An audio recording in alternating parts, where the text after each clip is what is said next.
This is the beat of broken hearts. Is it all lost? We can't go on again,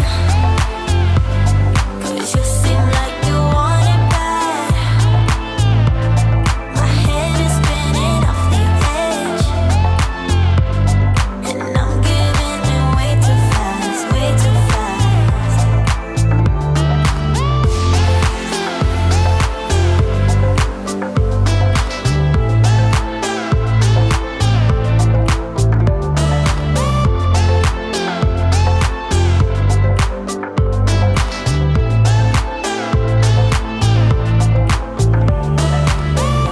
Caught up in the flashing lights, keeps it dead in my mind, leading me on like it's whatever. We could go on, but we should know better. We can't go on again, 'cause you seem like you want it bad. My head is spinning off the edge, and I'm giving in way too fast, way too fast. We can't go on again, 'cause you seem like you want it bad.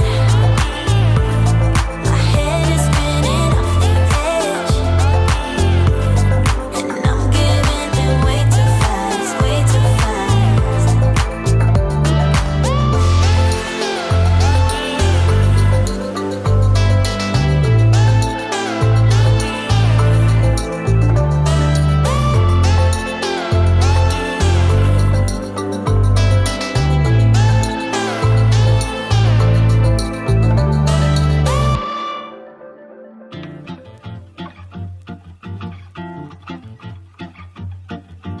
Don't keep me down, don't keep me down, don't keep me down.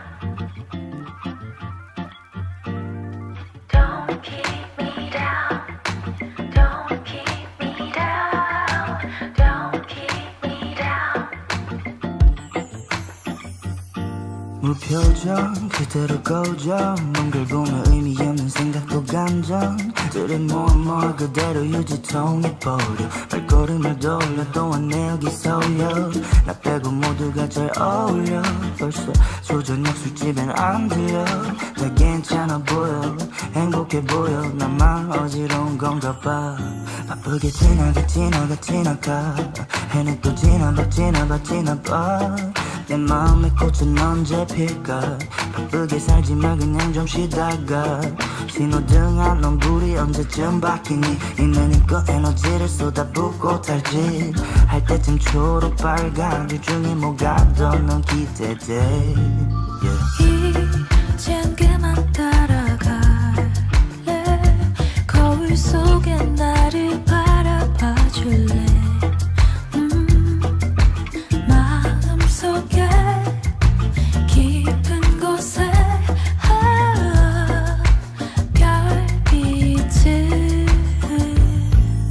서있어 잊혀진 섬 가운데서 파도가 지나가 마음에 새겼던 글이 지워져도 난 아직 기억하고 있어 좀 아쉽지만 괜찮은 척 이제는 했어 찢어진 바지가 제법 잘 어울려 바다에 비친 모습도 괜찮아 괜시리 예전에 나를 떠올려 갑자기 그래도 센치해 나 근데 진짜 필요 없어 딱히 누군가 구조 갇혀있는 것보다 나물 없는 너의 그 수조 그냥 나만의 착각일 수도 있지만 믿을래 내 직감을 그래 don't kick me down 그게 내가 같은 길을 걸어왔던 이유 I'm a pass on that 다들의 시기는 용 모래시계는 쉼없이 지나가는데 껍질만 보는 사람들은 마음이 어떻대 이젠 그만 따라갈래 거울 속에 나를 바라봐 줄래 마음속에 깊은 곳에 별빛을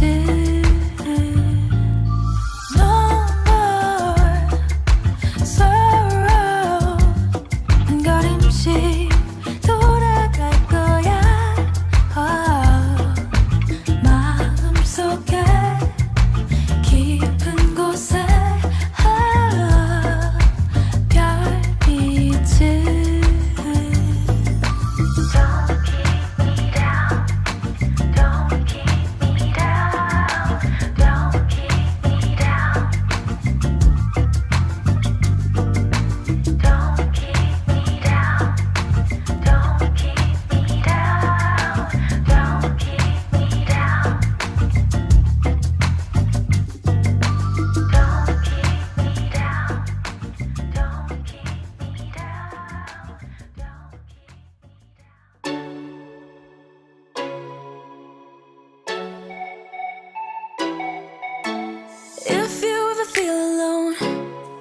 'Cause yeah, sometimes we'll feel alone.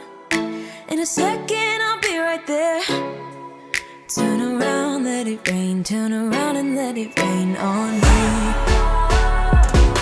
Don't you be afraid. Just follow me. You don't need no space. Just follow me. Like a mirror, you reflect me. Like a Friday night on the weekend, I feel blessed and free. I just don't want this moment to end. But now you say you gotta go. Baby, why you gotta go? Like a mirror, you reflect me. I just don't want this. I just don't want this moment to end.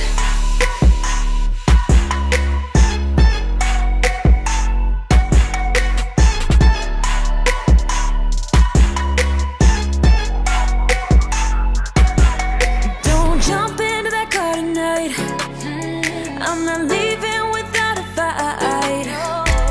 Now you're always on my mind. You're on my mind. Turn around, hold me tight. Turn around and we will be alright. Don't you be afraid. Just follow me. You don't need no space.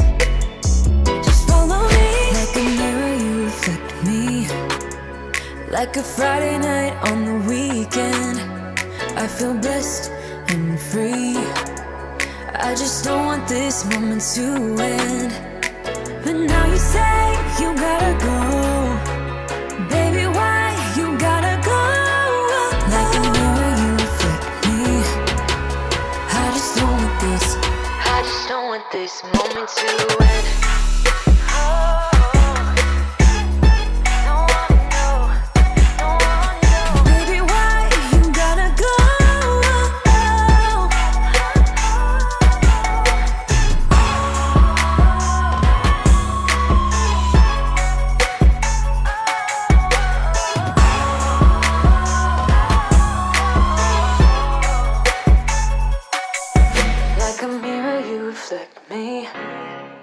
I just don't want this. I just don't want this moment to end.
Hey, how's it going, everybody? I'm Ben from Universal Audio, and welcome to a really special live stream. I'm so excited today. We're going to be talking all about producing and recording pop vocals, and not just any pop vocals, specifically K-pop vocals, which, I mean, if you've ever looked at the Billboard charts for like the last couple of years, you're going to notice there's like one common theme, and that's K-pop like is just taking over the world. So to kind of demystify this and kind of dive a little bit deeper into this world, we figured why not bring on a couple of K-pop experts, and they just so happen to come in the form of the production group Lyre, Alina Smith and Elli Moore. How are you guys doing today? Hi, how are you? Oh, I'm doing great. I'm so stoked to finally be doing this with you guys. We've been talking about doing it for a while now, and today's the day, finally. I know, glad to have we're you guys so on. excited. Yes, we're just like so happy to be here, and yeah, we're just stoked to show you guys some vocals. Yeah. Hell yeah. Nice. Well, and of course, I know a lot of people are also really stoked because not only we're going to be kind of giving some tips and tricks all along the way, not just about recording, but also the production process, the comping and tuning, all like the little things that you guys do when it comes to production. But there's also, if you guys are watching this live, there's a giveaway for an Apollo Twin happening right now. So if you're watching this anywhere besides uaudio.com/live, just head over to uaudio.com/live, and you can enter to win to get a twin. It's really easy. Just enter your email, and there's some bonuses that you guys can sign up for as well. So don't forget to do that. And then I guess, if you guys have got any questions out there, any viewer questions, feel free to throw them in the live chat. I'll keep my eye on the chat here periodically and try to bring up any good questions and relevant questions that you guys have as we go through this. But I guess, a good place to start here, guys, is just to kind of think about, we're gonna dive into a song that you guys have already written and kind of done the demo before, and we'll kind of get to see what the vocal demo process is like. But I want to think about the songwriting process for you guys. Where do you guys start? How do you come up with ideas, and how do you make them relevant to K-pop specifically? Yeah. Well, first off, we're like so excited because we're such fans of K-pop. So honestly, like I think the inspiration generally just comes from like the love of the music. And so, I think, being fans of it, we can kind of see the common threads that, come with concepts and titles. But I think something we can appreciate as fans is just like how fun and creative concepts can be. So like, for us, we can write a song called Vacation or whatever and make the entire lyric about, beach balls and summertime and all these fun things, if that's what the brief calls for. Because when you are writing for K-pop, you are given specific briefs from the labels. And I would say like that's like the number one thing. We definitely write without briefs too, just because we kind of like know a lot of commonalities. But a lot of the times when you do write it and you're, like signed to a publishing company or you have management and all those things, you get these briefs sent from A&Rs at Korean labels like SM Town or JYP, and they're very detailed. Very detailed. So you're able to really get a gauge of what kind of song they're looking for their artists. And so, for us, we pick, I think, we typically go, for a female vocal song because, there's two girls here. We can actually cut the vocal because I think that's really important in the demo process is if you're writing for a specific band or a specific artist, you want to make sure that your demo is, going to paint a picture for the labels to be able to see their artist on the song. Yeah, so we're going to do today. A lot of is like, because, definitely there is a possibility that to cut a female song with a male vocal or a male song with a female vocal, but definitely like having a vocal that is close to their artist, it like sells it, right? Because nobody wants to sit there and try to imagine what is it going to be like. Like if it already sounds like it, that makes it a lot easier. Yeah. So I mean, for us, for writing it, a concept can, to answer your original question, to get a concept, for us, it's like finding a really sticky word, because the title is typically in English, at least for the K-pop we've done. The title is typically in English, and that line, like the hook line, will be sung in English. So you want something that's sticky and overall like universal. Like well known. So, like I said, Vacation, or, we had a song come out with Red Velvet called Talk to Me. And that was super easy. And the hook was just talk to me, talk to me. And so that was the tease. We got to play with that. So something that just is sticky and fun and, easy to digest, universally. Yeah, the concept is really important. And I think on the track side of things, so the way we usually start is I try to come up with a track, either not like a full track, more like a track idea beforehand. It will be like, like 20%, 10% done, but it just kind of gives you like this is a really cool synth line, or these chords are very inspiring, just something to like get going. And you guys can watch me do that on my YouTube channel. Shout out. So fast. We're 5 minutes in. Yeah, 5 minutes in. But no, that's true. It's just like you kind of start with like just trying to get like an idea going, and then the writers come in, and then you plug in the lyrical concept, and that's when it gets into melody writing usually. And making those merry too, because you don't want a song like I keep referring to Vacation, right? Like you don't want this like fun, bubbly pop song over this dark and moody track, unless it's like you're going for something a little more contrasting and Yeah. you're doing something on purpose. But if when I think vacation, I'm gonna think of like a lot of bright scents Tropical and house. fun, tropical house and like fun stuff like that. So the melodies coming into play and just making sure that everything has like a thread of consistency because as fans of K-pop, we really appreciate just like the eras and like worlds that they create and almost just like a whole brand around an album, so Yeah, you have to think about also like its cultural significance, right? Like you can't just be like, oh, that's catchy, or oh, that's a cool beat, or that's a cool like synth or whatever, right? Like you have to actually think a little bit more about like, what is this music gonna mean to the fans of this band? Like how are they presented? If perhaps, let's say like with a girl band, maybe if they came from being more like very young when they came out, more like schoolgirl, like 15, 16 years old, and if they're aging up a little bit to be like 19, 20, that's a whole different thing. Like you need to mature the sound to, their fans are expecting them to be a little bit sexier or more bold, you know what I mean, with like what they say, how they approach it. So there's like a lot of different layers that goes into like we're the marketing team, we're like doing all the things. Producer, writer. I thought you guys were just songwriters and producers. No, you guys, I love hearing though that like, you're thinking about you don't just think about the context of the single song, you think about how it applies to where they are in their careers and also because, most important, and a lot of people are pulling, kind of bringing this up here in the chat as well, of like, this is such a global genre now, right? This is not just famous in Korea anymore. This is now a worldwide thing.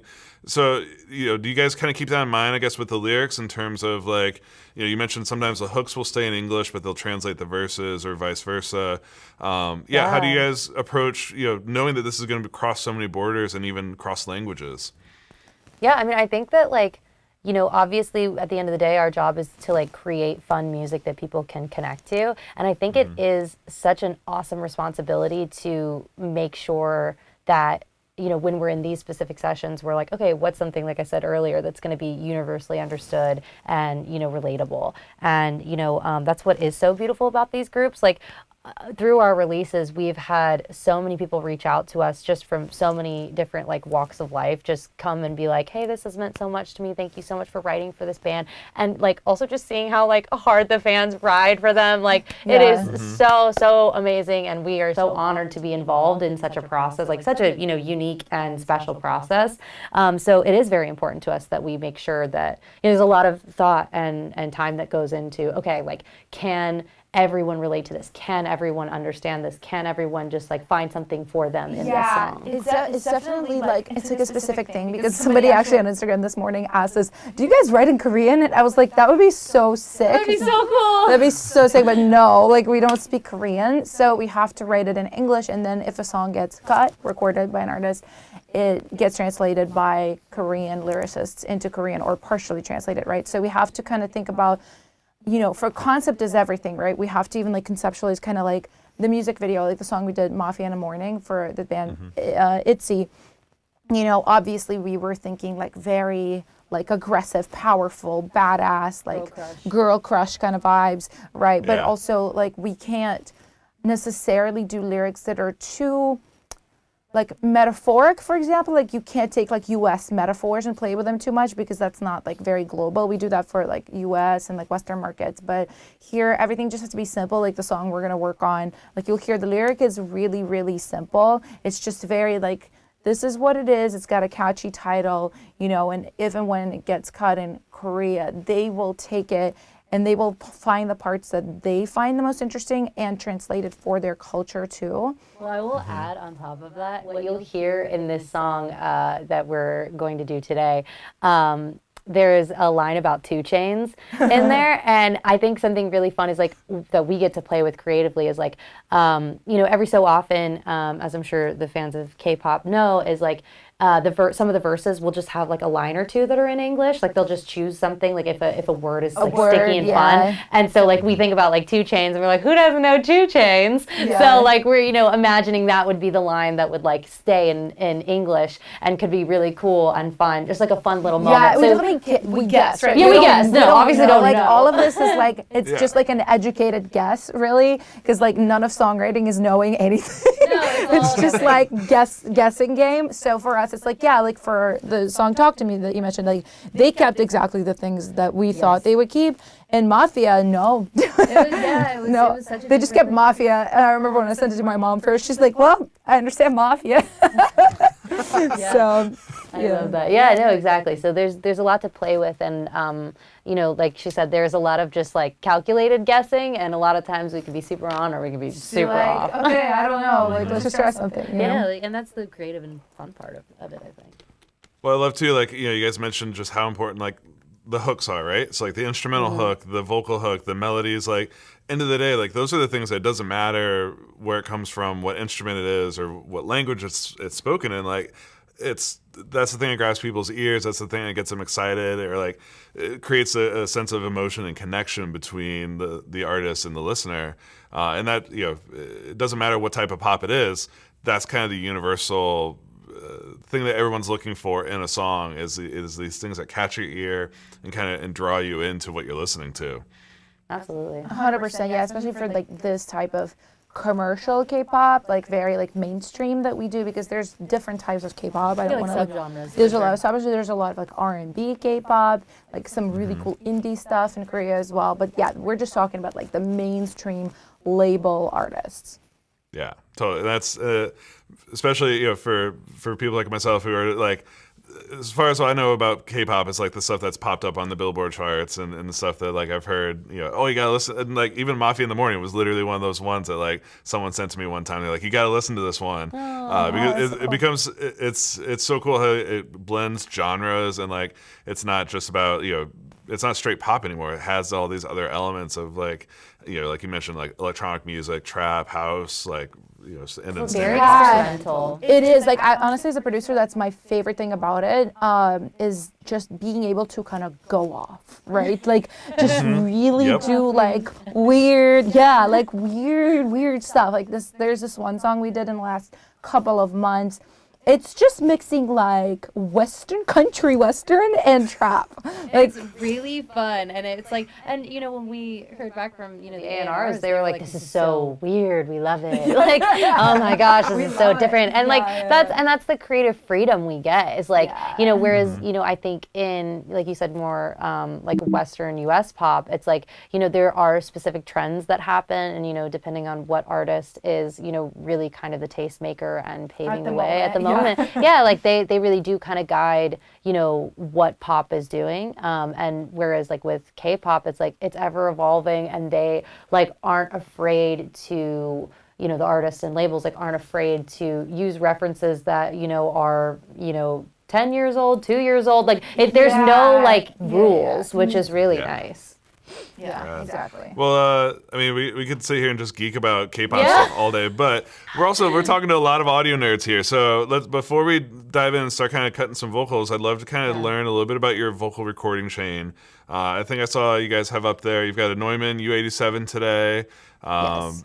You know, I guess typically, right, for this type of vocal, you want bright, you want something super clear. Is that kind of one of your go-to mics? This one is for sure, I would say, for like a less expensive version, I would definitely recommend Aventone CV12. We have like a couple of them. They're great for this. They really are. Like all you're trying to do, honestly, is just capture a bright, energetic vocal, right? I tested out PX1 for PreSonus last week. It's like $120 mic. It sounded great. Like I wasn't worried about it. It's really more about like how you process it, right? Because like you also have to remember this is not the final vocal. You know, it never is. Like you're pitching in English to Korean, it's going to get translated, it's going to get re-recorded. Like all you're really trying to convey is the idea and the energy. I'm going to be like really dialing that in today. It's about getting like the right performance and the right energy. So really, yeah, you just need it bright and clear and energetic. So Nice. yeah, so we have the U87, more like a high-end version today. And I don't know, can you guys see my screen? Well, you know what else is great to add on that is like, you know, we've talked about before is like the Aventone also is very bright for those who may not naturally have a bright tone. I have a brighter tone as far as just like naturally what I come in with, because sometimes like, well, wasn't it when we were testing We were mics together? testing this out, yeah, because I was kind of like on my own singing the song, just like making sure everything was working. And then she came in to test, and I was like, wait, why does it sound so different? And I was like, everything is the same. And then I realized, oh, well, we just have very different voices. Like even in our speaking voices, you can hear like the cut, the clarity of like her attack on her vocal, and you hear more like the spread of just my speaking voice and like the air. So it's really, really different. Like I really like the Aventone for my voice, because my voice can sound dull on something like a U87. 67, forget it. It sounds so dull. I don't like it. That's like such a good mic, but I don't like how I sound on it. I like a Sony C800, like if we're talking like really high end, and like Aventone, like if we're talking a little bit more like lower end, just on me. But like you can cut with anything. Well, that's what I was saying is like, you know, you're talking about like the Aventone being a great mic for those, like for kind of across the board. It kind of just covers everybody. So, you know, I do think that is a great recommendation for that. Yeah, that one is really, really good. So Nice. yeah, and can everybody see my screen? Yeah, we can pull up your screen. So yeah, I was just about to ask you about the chain. So like, because Yeah. you're coming in through the mic, today we're using the Apollo Twin. I know you guys have been using Apollos for a while. You've got the X6 at Yes. home. Die hard. Hard. We are Right. diehards. Day one. Yes. Yeah. That's so awesome. And so what's really fascinating, I think, about your process, and I want to talk about this a little bit before we jump in, is like how you use vocal effects, right? Because we've done lots of these sessions, and we've seen a lot of producers where they're all about, you know, committing, you know, kind of using lots of processing and then printing all of that. You actually do the opposite of that for a really good reason. I do the opposite. Yeah. So I used to print like UAD effects on like anything I recorded, and the reason I don't do that anymore is it actually has nothing to do with K-pop. K-pop, I feel like you can do it either way. It's fine, because like you have to remember, it's not the final vocal. It's never gonna get kept. Like you just do whatever's like comfy, right? But for other types of projects, like for projects with other artists where there's going to be a separate mixer, I found that a lot of the times mixing engineers are like, I want it raw with nothing on it, nothing at all. And I was just like, I don't have that. And then one time we had to recut the artist and have her come back for a whole other day. I was like, okay, never again. I'll never do this again. I'm doing everything completely raw. And I'm very like, I'm just a believer in a good mic and a good performance. Definitely a good preamp if you can afford it. I honestly don't have one. I used to have several really good pre's. I sold everything. I just, once UAD, came out with the Twin, however long ago that was, a while ago, I used to have like really high-end gear, and I just literally sold everything. I was like, this is like what I need. I really like being in the box. I kind of hate dealing with gear and things overheating and things breaking, and it's like seems a little bit, just to me, and like nothing against anybody that loves real gear and that process, like go off, do it. For me, that was just like not the way. I really like having everything like in the computer and having my whole interface in the computer. It probably shows like my age. I started producing like way after analog. I never ran anything analog other than the few pieces that I had. So it just shows like it's just a different way to think, right? So I like to capture everything really raw and just do everything in post-processing. And a lot of the times too, not necessarily for this, like K-pop, but more for like records here that I'm mixing that are coming out, I try to avoid like as much processing as I can, like clip gain, like do everything just with like the wave. And a lot of the times that ends up being even cleaner and nicer. Nice. Well, but what's really cool though, so like you mentioned, like you're recording it raw, but one of the cool things about how you're working with your Apollo is that you still are able to, you're kind of, what the artist is listening to, right? When you're recording vocals, you're putting some effects on there to kind of help sweeten it up and help. Do you mind, walk us through the chain that you're using for that? Totally, yeah. So I have my recording chain here, right? So like this is a track we'll just record on, and then these are like more the processing tracks. So, but for the recording track, I just enabled it. Okay, so it's super simple. It is really loud and really bright, and you will see it clip, and probably a lot of like audio nerds are gonna like have little mini seizures every time they see a clip, but like it's not recording. It's just literally for listening to it, and I personally like it kind of almost like a little bit harsh, like to where you can really hear yourself, the artist can really hear themselves, so they like really know where they're at. So yeah, I just use 1176 and just like really crank it, nothing crazy, really fast attack, kind of slower release. Then this is important because if you don't DS, you're just gonna hear with what I'm about to show you.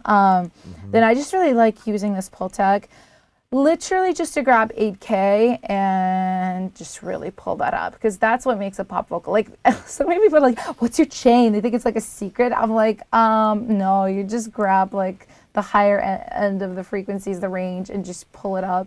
So it sounds nice and crisp. That's really it. Like, the only trick is it's not a trick, everybody knows, but it's just de-essing, because otherwise you do get a lot of really harsh sibilance. Even for just recording, it might be like disconcerting.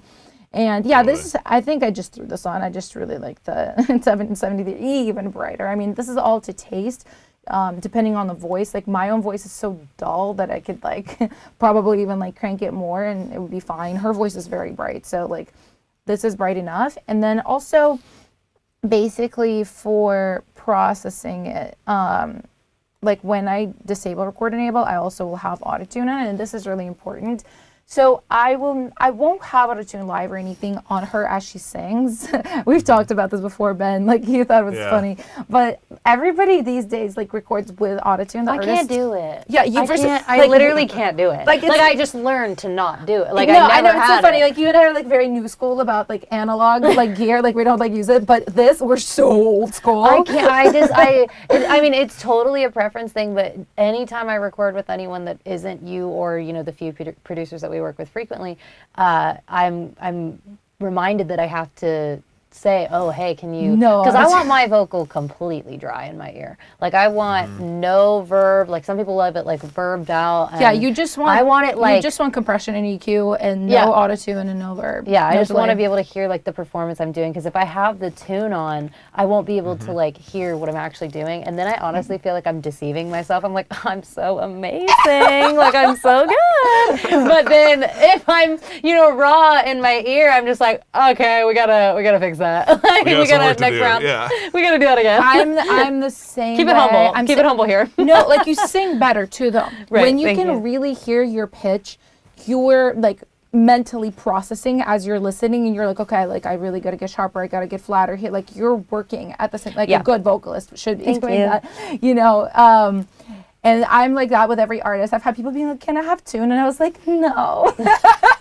It's time to take the training wheels off. Yeah, and the thing is like, I mean, not to like brag, but I've noticed even with like less experienced singers, through working with us for like a year, they get so much better at recording. Absolutely. Because they're put through like the school of like listening to themselves sing, then listening back to it, then being like, oh, okay, I need to do this a little bit differently. It's like, to me, that's like one thing like I will stick to, not change. It's really important just to get the best performance. We're in a school here. We're running a real institution of learning when you come to record with us. Yeah, I mean, like, oh, you thought you were just getting a song? You're getting an education too. Totally. Well, and like, it is cool because like you're right. Like, so in some ways, like, you're simplifying what you're recording, but at the same time, like, you're right. Like, it's not that it's become such a part of the sound, right, that people think that they have to listen to it at all times and know what it's going to be like in the end. Whereas you guys, I love that you've mentioned this before already. Like, it's all about the energy. It's about the performance. Like, and it's helpful to hear it how it's actually getting laid down. And this, these are all things that you guys are doing as part of this process. And then when it comes time to to do the production part, it sounds like that's kind of where you start doing the tuning, either using Melodyne, Autotune, or a combination of them. But at the outset, like, while you guys are tracking, it's so good to hear that, like, all that matters is what's getting laid down. What is that performance? What is that energy level at? And then fine tuning those other things later. This all kind of adds up to it's.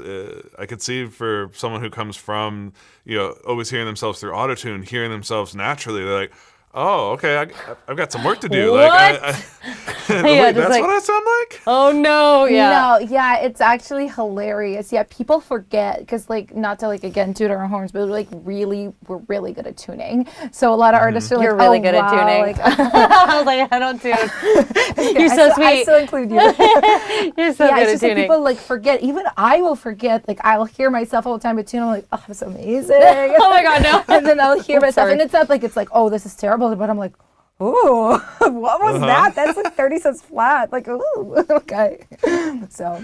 Yeah. spoiled here. Well, it's really it's refreshing to hear that like those are it's refreshing to hear, but I think it's a simple truth that's been kind of common to music for a long time. Is like performances and energy, melody, like all these things are so much more important. That we could sit here and geek about effects all day long, but guess what? Like what ultimately matters is the music, the content that's getting laid down. Absolutely.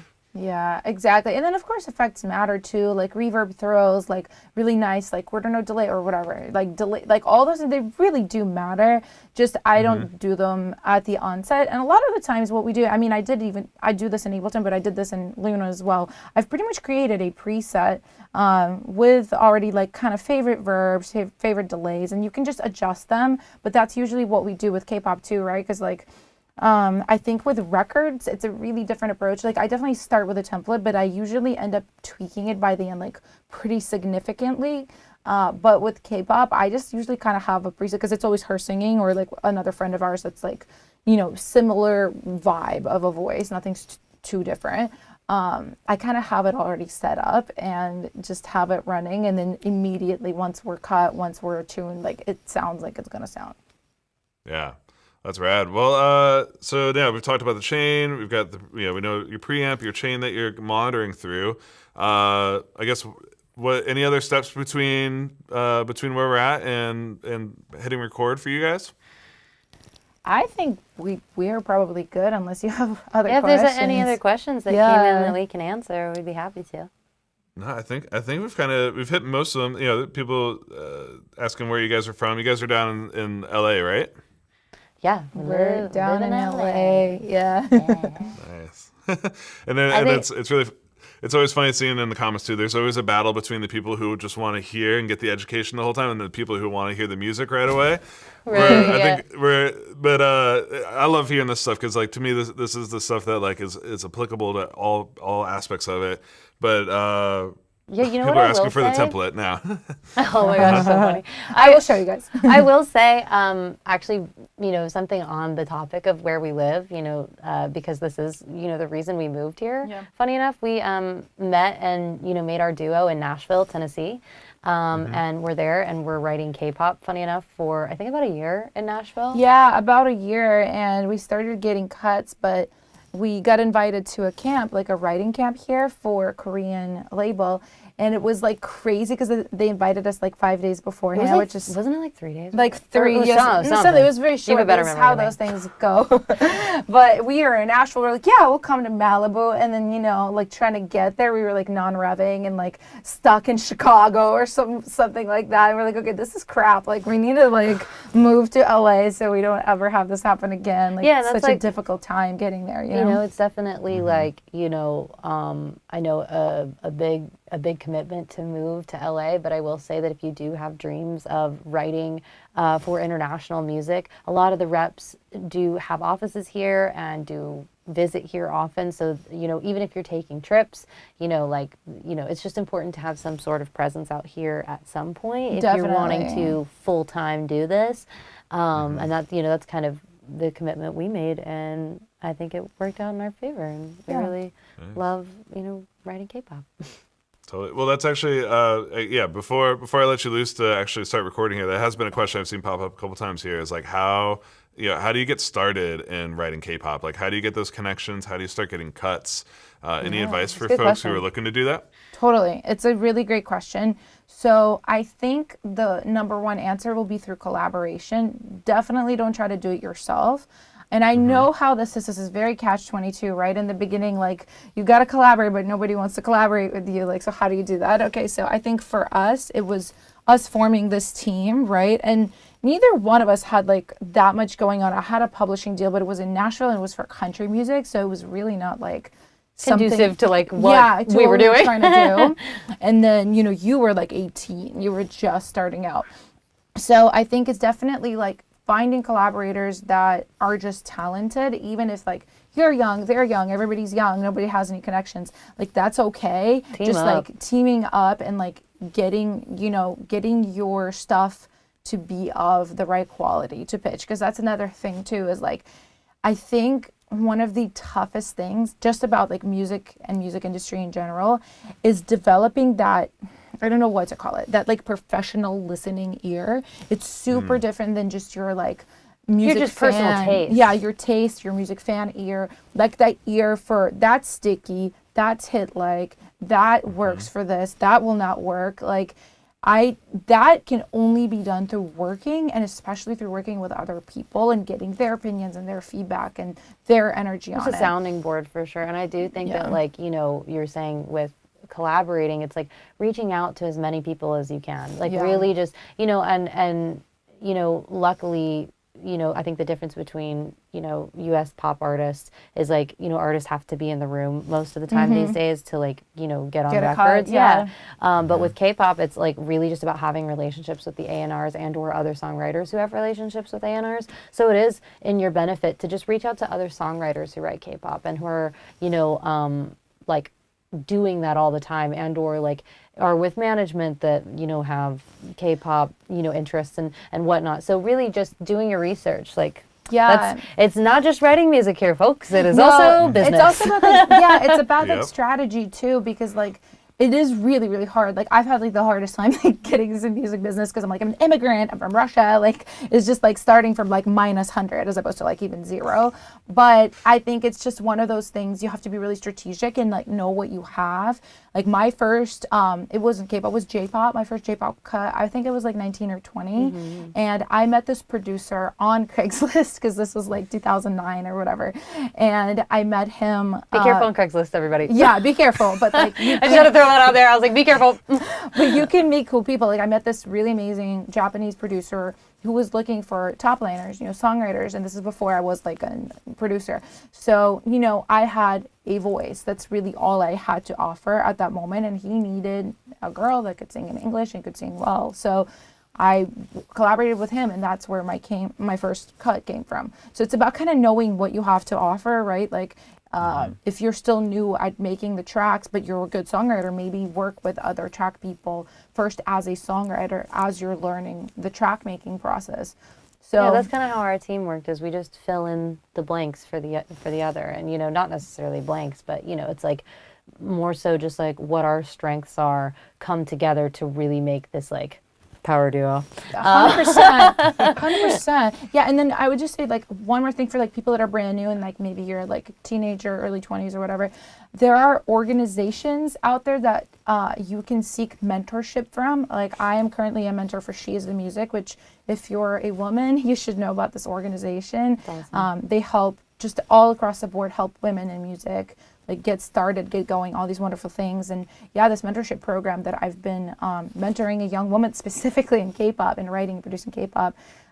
They just paired her up with me, and you know, they've created magic. Like y'all, they've been writing songs together that are so good. Yeah, but like you know, otherwise, I'm not really sure if she just emailed you right off the bat. Right, that might have been hard. Yeah. But like doing it through the program and the organization, like I feel like I've been really able to help her. So there's things like that out there. I'm sure not just for women, but like other organizations as well. That's so good, man. That was so much good advice. Like you guys just peppered them with like a million things to get up and going. I love that. Like we can talk for hours. So Yeah, just yeah, you always gotta cut tell us us to off. shut up, Yeah, just be like, though. stop, done. Well, you know what? Let's do that. Let's dive into the music. I really want to see your guys' process for how, you know, because it's, you know, it's not just, you know, getting a take. It's about layers. It's about harmony. It's about all these other things. So let's get into it. Let's start making some music. Awesome. Good. Okay, cool. So I'm gonna get over there. Be careful. We have like cords everywhere. Yes. I might have to Make sure set you just my. knock everything over on your way, Knock please. all the cameras over. Yes, Everything I will is make on sure the to floor. do so. Okay, I'm gonna stuff my mic pack back in my Yeah, pocket you so we do can hope that she thing. doesn't make too much noise. Can everybody see my Luna here? Yep, I think so. Okay. So it looks like you're going to be using this, and this is a great technique I've seen other producers do as well, where you basically use one track to do all your recording, and then I assume you're going to be kind of comping as you go, right? And bringing down the good bits onto the other tracks that are feeding into your group, so that you kind of go from recording on here to now listening on these other tracks and be able to build up your production as you go. Exactly. Yeah. So basically, what we're gonna do, this is gonna be my recording track, right? And we're gonna record on loop.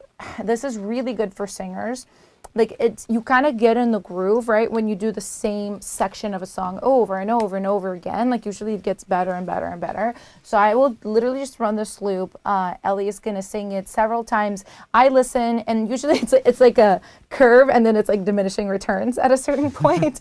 So I listen for when she gets a little fatigued, and that's when I stop and look through like more of the recent takes. So When I just go, I just hear her. you sleep. just hear me. That's it. Yeah, but basically, I just go through it. I can't put right here on the spot. That's why, again, I have autotune on here. So I kind of hear like the idea, and then I'll drag it down to like these tracks right here, which are more like my processing tracks, and then I can like really dig into it. So, Right. All right. Well, Okay. I'll let you guys do some work. Awesome. I will play you guys just a bit of this intro, just because otherwise I probably won't end up playing it. As you can probably see here, this is the intro, and this is where the verse starts. I'll just kind of play it a little bit, and then we can get going. I'll turn the click off too, so you can like hear it.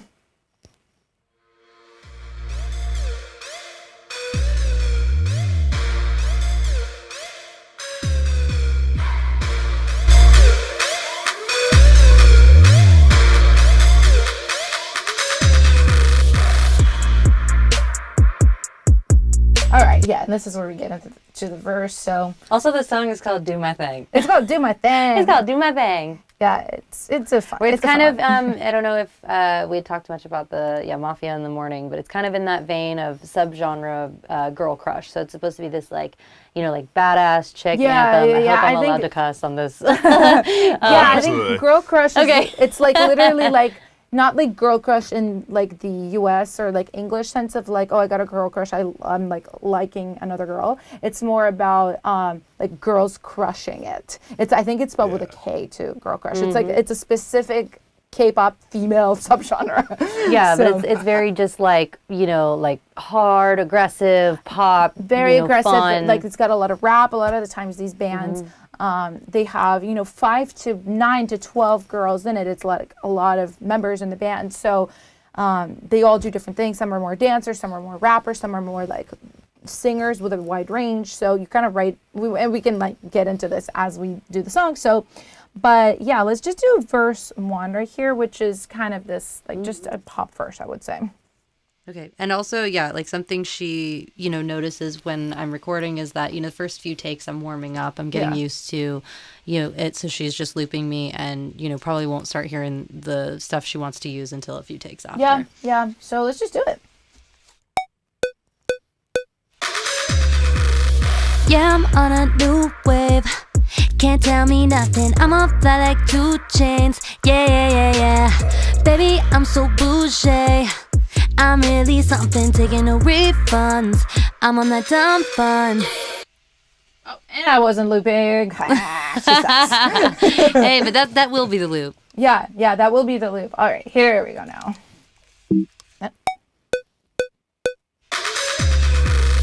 Yeah, I'm on a new wave. Can't tell me nothing. I'm on fly like 2 Chains. Yeah. Baby, I'm so bougie. I'm really something, taking no refunds. I'm on that dumb fun. Yeah, I'm on a new wave. Can't tell me nothing. I'm on fly like 2 Chains. Yeah. Baby, I'm so bougie. I'm really something, taking no refunds. I'm on that dumb fun. I think it's sounding really good. I want to hear a little bit more fry, especially on the like the front notes of the takes. Like, yeah, I'm on a like I want to hear like a little brattier, because right now you were a little bit throatier, and which sounds great, but like a little more like that kind of vibe. Sure. And yeah, what I just gave her the direction, you guys. This is like what I was talking about, like energy wise. Like, of course she sounds good, right? But I'm trying to capture like a lot of the kind of like meaning of the lyric of like, I'm this like badass girl, like, and I think a lot of that comes from like even like being deliberately nasally, being deliberately using fry, like that kind of sound. So we're gonna take a few with that. Let me get my lyrics. Okay. There we go. Yeah, I'm on a new wave. Can't tell me nothing. I'm on fly like 2 Chains. Yeah. Baby, I'm so bougie. I'm really something, taking no refunds. I'm on that dumb fun. Yeah. Yeah, I'm on a new wave.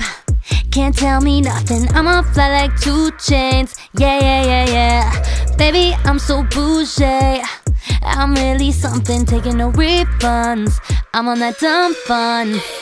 Okay, I thought that was a great take. Thank you. Yeah. Okay, so usually I should. No, I think let's cut this. I was like thinking about different ways to do it.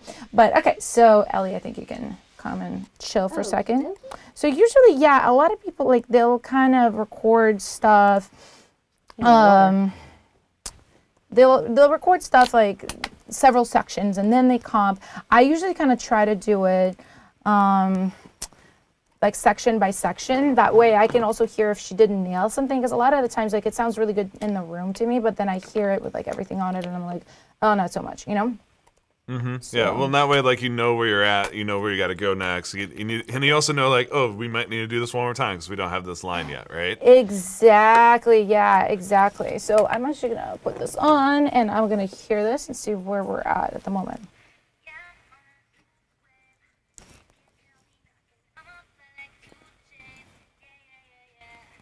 Yeah, and I have the track kind of low too, just so like the vocal really stands out. A new wave. It's pretty good. Pretty good. Let's see. Yeah, I'm on a new wave. Can't tell me nothing. Yeah, like right there, I will look through some of these takes. Can't tell me nothing. I'm up. No. Can't tell me nothing. I'm up. Can't tell me nothing. I'm up. Fly It's like. kind of cool. I like how she like nothing does that. Can't tell me nothing. I'm up. Yeah, so I just grab her,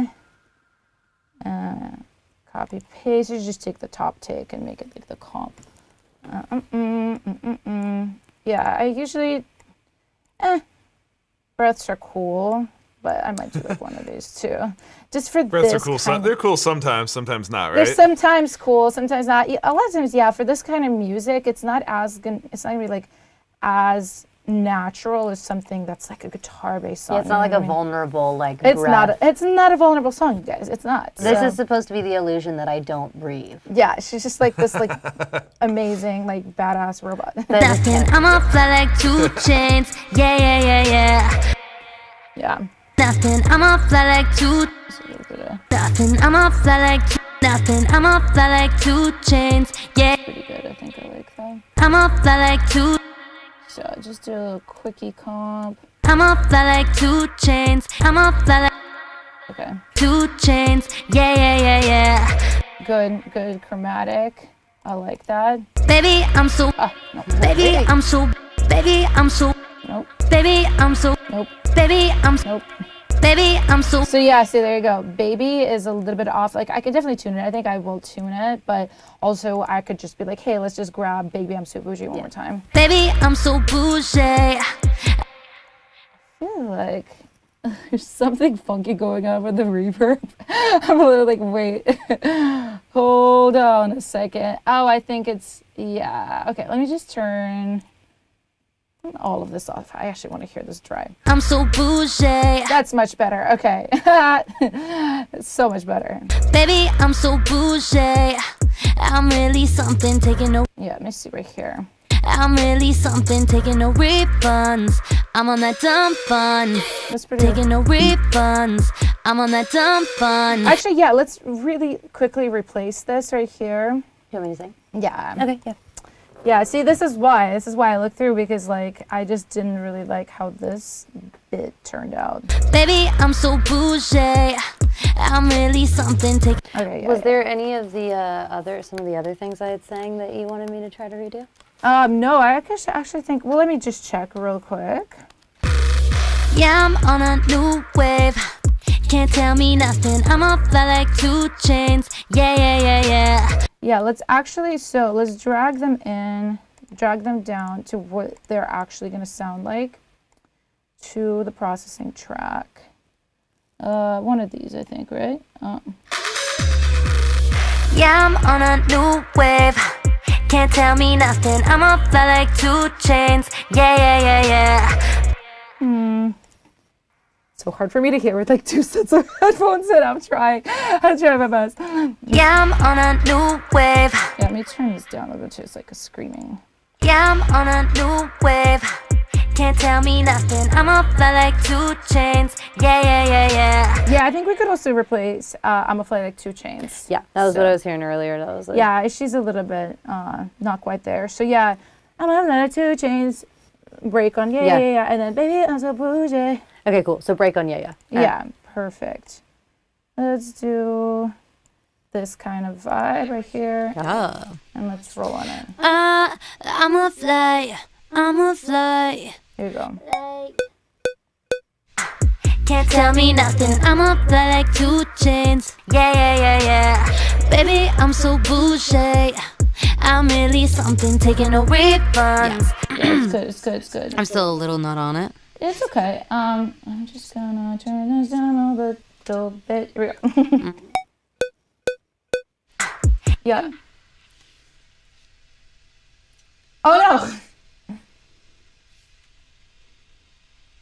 Okay, okay. Well, okay, we're on. We can do our thing. Do my thing. Stand by for technical difficulties. WandaVision, please stand by. Let's recreate the same sort of channel strips that you guys were using on the way in. So for guitar, you said basically a clean tone, and then you add some chorus to it. Yeah. I mean, when I think of clean amps, like, I think Fenders a lot of times. So there's like the Fender 55 Tweed Deluxe. It's kind of a go-to, but it's pretty touchy, and like it'll drive itself really fast. Yeah. So even at like 2.5, just try playing it on the default.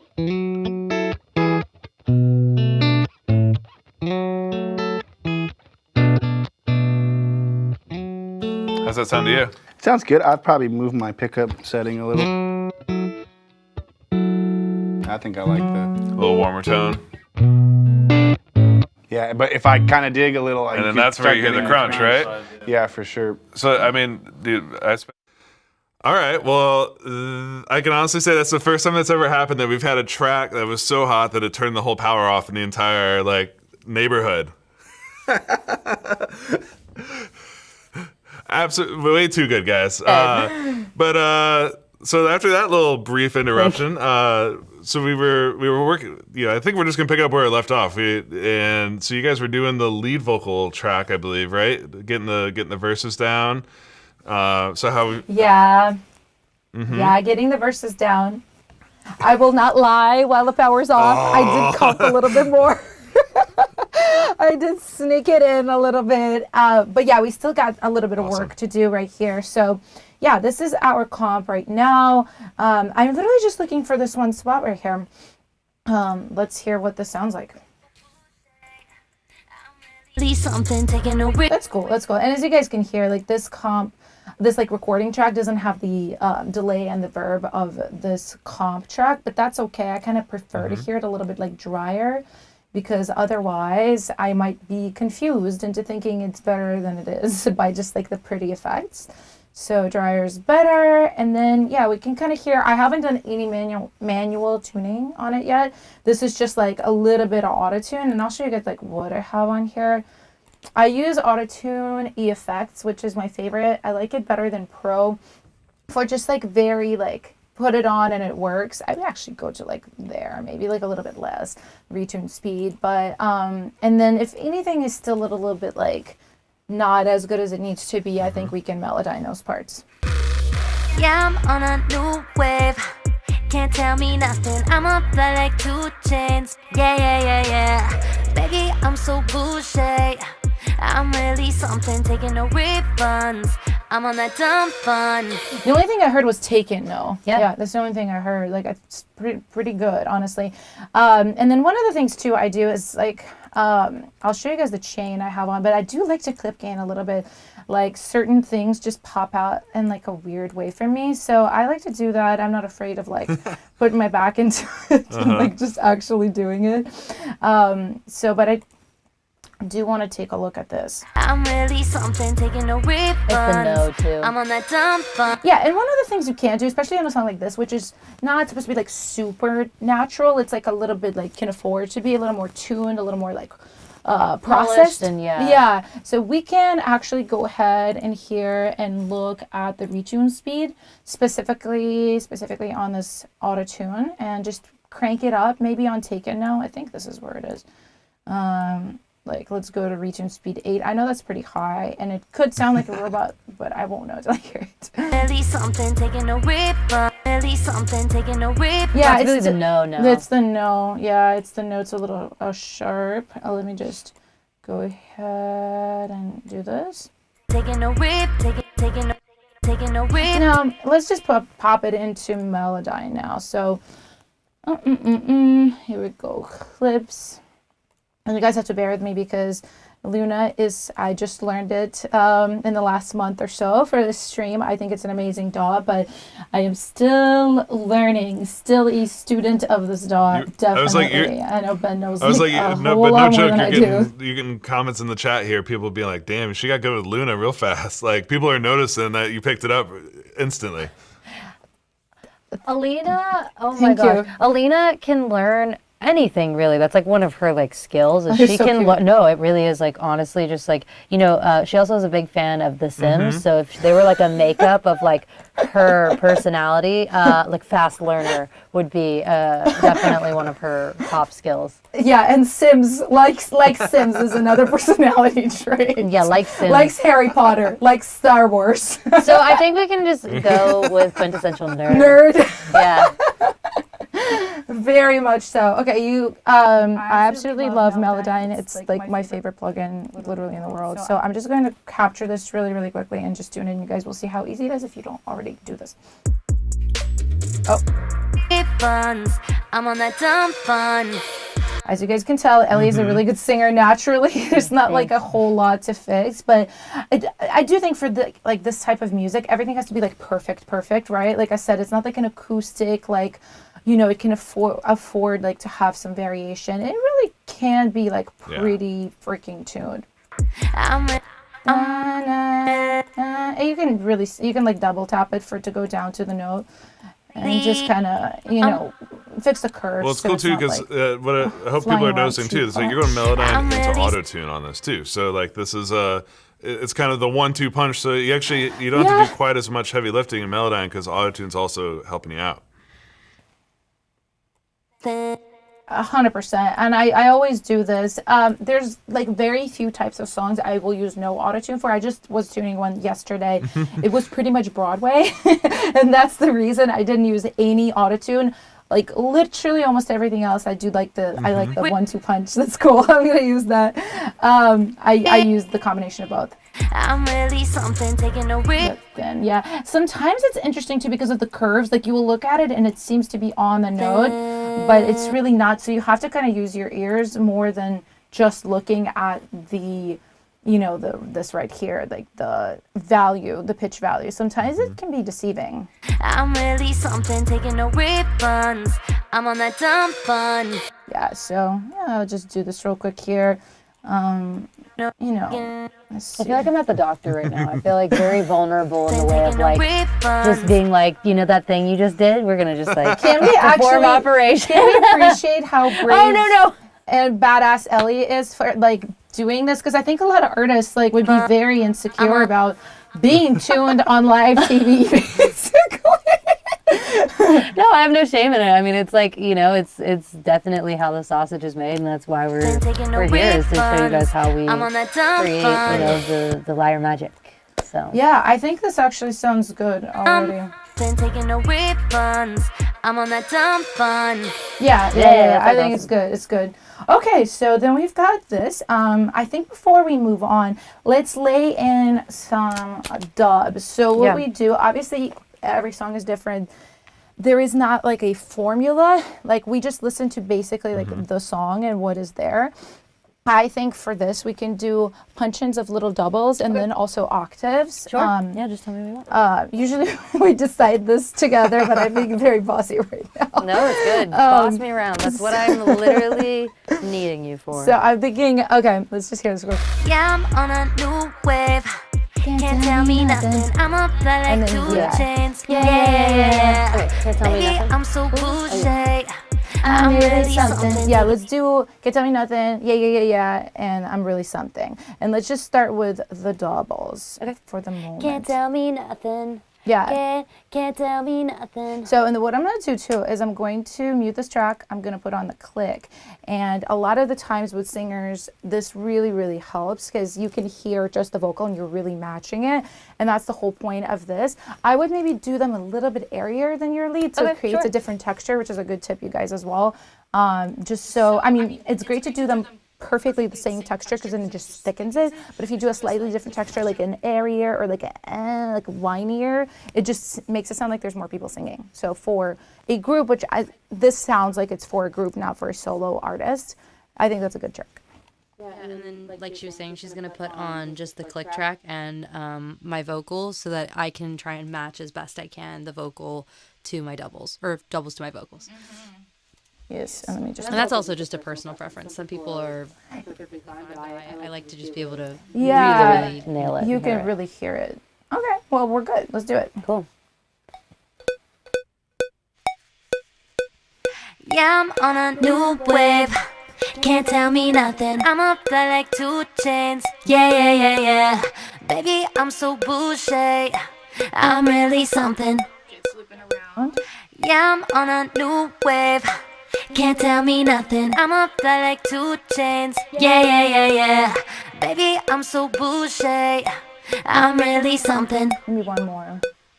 Yeah, I'm on a new wave. Can't tell Sorry, me nothing. I forgot the lyrics. That's okay. Can't tell with I'm really something. Okay, Yeah, you got it. Yeah, I'm on a new wave. Can't tell me nothing. I'm up there like 2 Chainz. Yeah. Baby, I'm so bougie. I'm really something. Okay, that's good. That's great. Don't go anywhere yet. I think like since we got these, let's go ahead and do just a high octave on yeah. Yeah, and just like that airy. I'll give you like a little bit longer of a pre-roll than you're used to, just so you can like. Sure. Yeah. It's higher, so. Yeah. Can't tell me nothing. I'm up there like 2 Chainz. Yeah. Great. Can't tell me nothing. I'm up there like 2 Chainz. Yeah. One more. Can't tell me nothing. I'm up there like 2 Chainz. Yeah. Okay, good. I think you're good for this part. You can sit down. Thank you, ma'am. Okay. Okay, well, since we're starting with these high, octaves, they're kind of like latest and greatest in this playlist. Let's just listen to them. I honestly, I would just go ahead and cut them and throw them down into their tracks. Let's just go ahead and do that. And if anything is funky, we can redo it. So I'm just gonna copy it down. I did make some, high octave. Boom. And I think this one was really great right here. So we'll just grab that So one. now all these other tracks that you have in your put session, her do you typically here. is this is your template, right? This is kind of like you have tracks and groups and effects all queued up, so then Yeah. everything is just about dropping it down into Yeah. its lane. Yeah, exactly. And I want to do this and then I'll show you guys the processing because you want to see that. Yeah, a lot of times too, I like in my own videos too, I'll just forget and people are like, wait, show us your vocal chain. I'm like, oh yeah, I'm so used to like my preset that I like don't think anybody. It's like I see this every day, but yeah, to I everyone guess else, people it's do. like whoa, how like. But it's such a cool process because Yeah. like this, you're setting yourself up Yeah. for success. Like that's the coolest thing that I'm seeing here is like you've got this stuff, you got your familiar tools, you get familiar tracks, you. and like you may not have to use them all the time, but they're kind of always there, ready, waiting for you. Yeah, it's one of those things you definitely want a template when you do this a lot because like, okay, think about the reality too of like what this life looks like, right? Writing for pitch.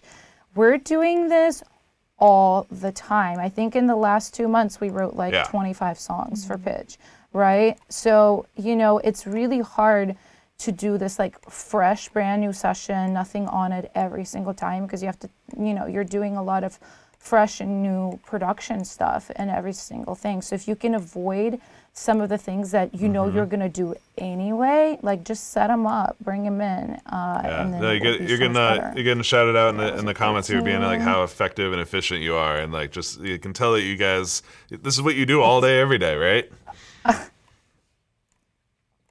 Thank you. I feel like I'm messing up a lot right now because I'm usually like much faster than this, but you know, is the fastest in the Wild Wild West. I you know, being live on air. I'm over here distracting you, asking questions all along the way. It's not a normal. This ain't a normal day at the office. Let's say that. It's a little bit different, but it is lots of fun. Usually nobody wants to know about any of this. The artists are just like, give me my stuff. And I'm like, okay, you can have your stuff. So, okay, I don't know what this is going to sound like, but let's listen. I like 2 chains. Yeah. See, it's there's some. Here. There's okay. So Yeah. it's pretty good. Let me just check on soloed. There's one of these. Okay, let me see. I think maybe my auto-tune is not like... So because this is a chromatic melody, this beat is missing. So a lot of... That'll do it. I'm going So a lot of the times with auto-tune, it's pretty simple because you just set it up to be like, okay, this is B flat minor, and you just leave it. But that da da da da, we're adding a chromatic melody, so you have to go in and add those notes manually, otherwise it won't read it. I'm gonna guess that it's the same way on here as well. Yeah, I forgot it. Oops. It's okay though. And this auto-tune wasn't on. Talking all about presets and stuff's not set up. Okay, this should be a lot better. Yeah. Okay, there we go. Yeah, okay, so and you can see already like it's got verb, it's got all these things on it. So I'll go into the mix window real quick for you guys. So the way I've done this is with buses. Super easy to do on Luna. Bussin'. You can tell the kind of energy I bring into the sessions with her. She's like trying to work and try and be serious. But she's the best though. I think I'm a child. it's really important to have fun, you guys. I know you probably already know this, but it's, you know, this can be a career that really, really hits your mental health. So if you're having fun doing it, that's like a very, very big, important thing. Okay, I can't find anything. Let's see. Okay, so we're going to the leads. Okay, I'm just going to show it on here because for some reason my brain was like, I can't see. Okay, here we go. So this is where my leads are going. So this is like the bus for them.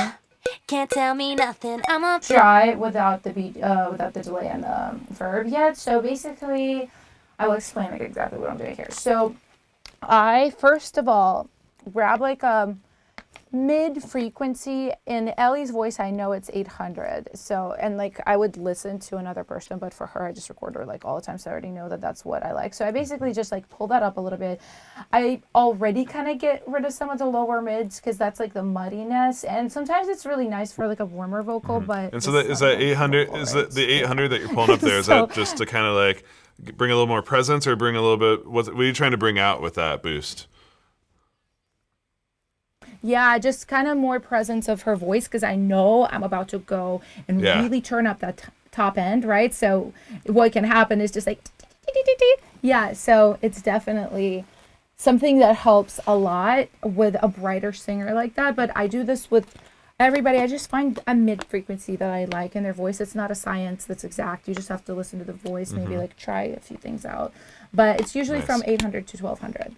Somewhere around there. So, and then we go to, I showed you guys briefly the de-esser just to get rid of this. And we've got 1176, super simple compression. Then we have this again, the Pultec. Again, I'm pulling up just a little bit of the 8K. I usually do a lot more, but I usually use a different de-esser that kind of adds muddiness actually as a de-esser. So I'm usually around here on this 8K, but because this de-esser is actually so great, and I think I'm going to start using it because I just learned it for this session and I was like, whoa, this is better than what I've been using. So I don't have to compensate as much. And then I have another Oxford EQ, even more, like I listened to it afterwards. I was like, I want more in this stage of the chain, get rid of more of the lower mids. And then this is a good spot to pull up around 2800 on like a female bright singer. Like it's like a nice little pop. So, and then I have Smooth Operator from Baby Audio here, really great company, great plugins. This is like, how do I explain this? This is just like machine learning, I guess, for your track, not just vocal, but I like it on like a demo vocal. Basically, it finds frequencies that it doesn't really like and it kind of turns them down. I'm turning down around here again where the S's are. I'm like very concerned about the S's. This is like an optional step, but I really like it. And I have a doubler on. This is like a very, like, this is a trick for sure. So this is on at -14, so it's not like a lot, but it's just spreading it, doubling it just enough to where it gives it a little more presence. So yeah, that's basically the leads. And then the BGV chain is literally kind of the same, except I'm also using the Brainworks to just add a little bit of stereo width to it. And then I also have, I had Verb directly on it. I didn't know that. I just have Spaced Out from Baby Audio. I'm not using the delay. I'm just using the Verb. It's a really cool plugin. I'm kind of obsessed with this one. I use this a lot very recently since I started using that. Yeah, and then more doubler, like more serious doubler at -9. As opposed to like -14, whatever that other one was. So yeah, it's basically kind of the same. So, and also I'm just busting out to, from the leads to the delay, it's just a simple, I guess I can't hear it like that. Can't tell me nothing, I'm up by like 2 chains. Yeah, you could hear it here. Yeah, it's basically, I'm actually using, what am I, I'm using Spaced Out again, but I'm using it on mostly the delay mode right here. So it's just a simple quarter note. I do have vinyl, isotope vinyl free plugin, get it, it's good, on it. Just really like that 130 setting. It's just great. I have everything else turned off, I think. It's pretty great. And I have Pancake, also a free plugin from Cable Guys. This one's just, that's all it's doing. It's great. You know. Just make that sound weave back and forth, right? Yeah. Oh, and here I'm just, you know, that 800 that I poked out on the lead, I'm actually getting rid of it on the delay. So it's like leaves that space for the lead. Yeah, that's basically it. I like that. That's such a good trick, right? Of like treating, you know, sometimes people just throw into a delay and let the delay do whatever it is. But like, I love seeing, you know, adding vinyl, adding the panning, adding EQ to it. Like, you're treating that delay so it stays more out of the way of the actual lead or the background vocal that's getting thrown into it. Yeah, there can be several tricks for that. I didn't do a whole lot, but like adding phasing can really help it get out of the way. Maybe adding like some de-pitching, that's not a word. Like just like detuning. There you go. What? It's hot in here because I'm a little like, my brain is starting to like slightly melt in my skull. But yeah, just a little bit of detuning too. Just kind of different tricks to kind of get it out of the way of the lead, but still have it be lush and big. So yeah. I love that. Okay, but so now, so we got the verse, you got some backgrounds, you got some stuff kind of happening here. What would be the next step to keep on building the track? So the next part that we go to is this rap verse, and Elli, it's Maestro. Up to you, darling. Yeah, so this is honestly going to be a little bit simpler because obviously rap, you don't have to tune it. But also I think the thing about any kind of rap that you have to remember is, especially for K-pop, it's a little bit like, it's not as, I don't know what the word is, it's not as chill, I guess, as the US rap. It really has to have a lot of hype. Like if you watch K-pop videos, girls are usually dancing as they're rapping. It's really all about, like, again, energy. I've been just like throwing that word at you guys all day, but it's all about capturing that, like, that energy of that kind of artist. Yeah. And I honestly would have never thought of myself as a rapper or doing demos as a rapper, but I will tell you, it is definitely the funnest part, I think, of this for me is like, you know, being able to, you know, have like, I don't know, fun with something I like wouldn't normally do. Yeah. Like I don't see myself publishing a song as a rapper, so this will be what you get from Elli Moore as a rapper for now. But honestly, you're really, really good at capturing like the energy for the demo, though. Thank you. I'm just trying to imitate to give them an idea. Yeah. Not that this is a secret passion, because it is unfortunately not. That's awesome. Okay, so let's try this rap real quick. And I'm going to give you a pretty quick pre-roll, so just hop right in. Yep. I'm on that dump. Oh, okay, I'm going to turn the track back on. Here we go. There we go. I'm on that dumb fun. Never playing late on my bills. Never playing fake, it's all real. Pull up on the scene on Hot Wheels. Body popping on brand. Baby, got that new Benz. Only stacking my bands. Yeah.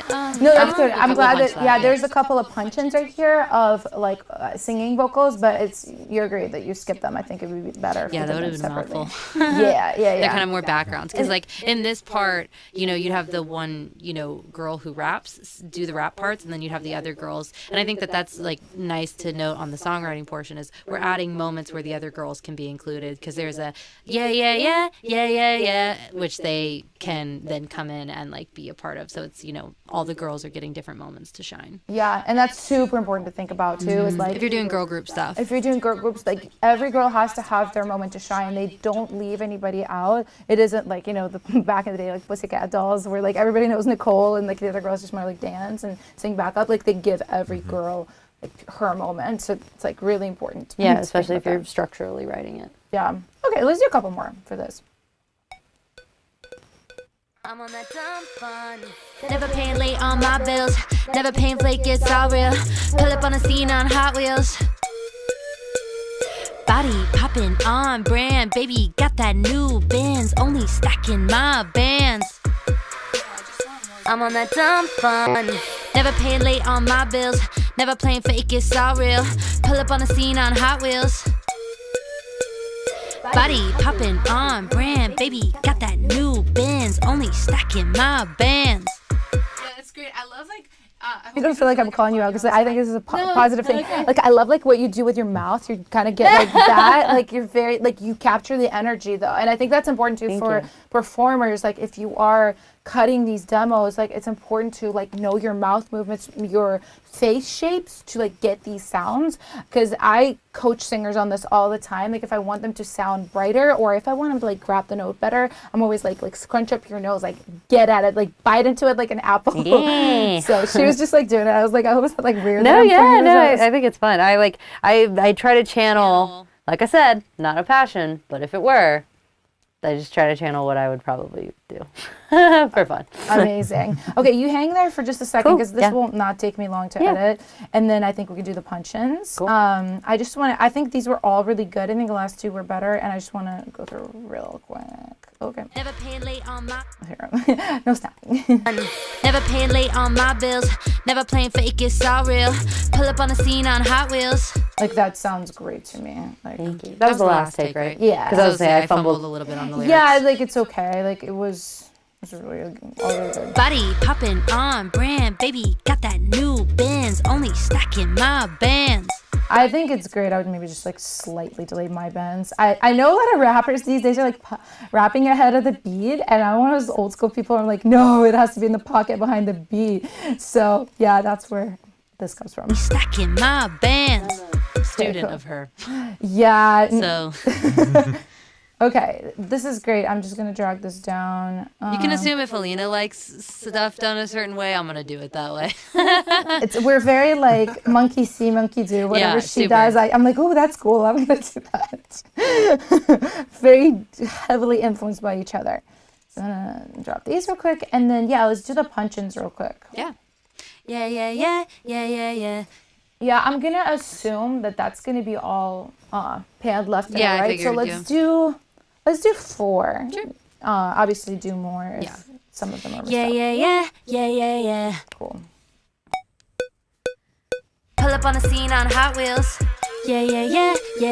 Body popping on. Yeah, brand. just immediately give me like Yeah. give me the snappy. bratty kind of energy. Yeah. Right. Yeah. Yeah. Pull up on the scene on Hot Wheels. Yeah. Body popping on brand. Baby, got that new Benz. Only stacking my bands. And yeah, I've been here all along. Pull up on the scene on Hot Okay, Wheels. yeah, I should have given okay. you more on Song. this loop. Okay, here we go. Pull up on the scene on Hot Wheels.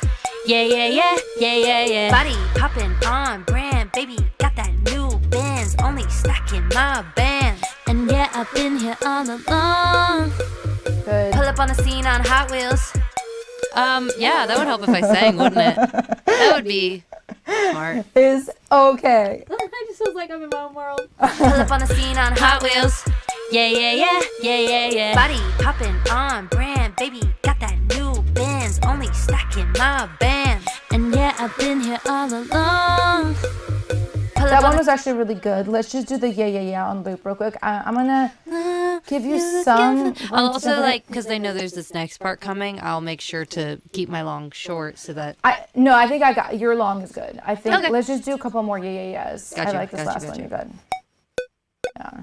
Never playing fake, it's all real. Pull up on the scene on Hot Wheels. Yeah, yeah, yeah, yeah, yeah, yeah. Body popping on. Like I'm impatient. I'll do one more. Pull up on the scene on Hot Wheels. Yeah, yeah, yeah, yeah, yeah, yeah. Body popping. Okay, I think we have enough. Yeah. Let's just hang there for 1 second because I do maybe want you to get high octaves on the yeah, yeah, yeah. I think that actually would be. Yeah. Shoddy! Sounds good. Okay, so that's that one. And let's go to this. Usually, guys, I would check these, but because I want you like to hear the rest of the song, we had the interruption, going like a little bit faster, and I'm just going by memory of what I think she did really well. Also, let's just double these real quick. Oop. Oh, wrong key command. There we go. There we go. I almost had it. And delete, and then I'll pop these in here. Oops. Here we go. Grab that one. Because I kind of want 4 here and not have, without having a lead. There we go. And here we go. Okay, and just cut off some of this, like, more stuff in between. I was just trying it out. Let's hear if this sounds good. And actually, these, I would spread them to 100 and 100, right? Let's hear what it sounds like. Yeah, yeah, yeah, yeah, yeah, yeah. Body popping. A couple of these are a little bit off. Let's see. Yeah, yeah, yeah, yeah, yeah, yeah. Body. With the yeah right there. Let's see. Maybe we'll just do 2. Yeah, yeah, yeah. No. Yeah, yeah, yeah. Yeah, yeah. that one's okay. Yeah, yeah, yeah. Let's do a couple more. Actually, just doing like one more. Just that portion of the yeah. You got it. All right. Let's do. Hot Wheels. Oops. I'd have done it. Why don't you get it? That's been an ongoing thing. I always give her like this much fuel. I'm like, why don't you get it? Why not? Real. Pull up on the scene on Hot Wheels.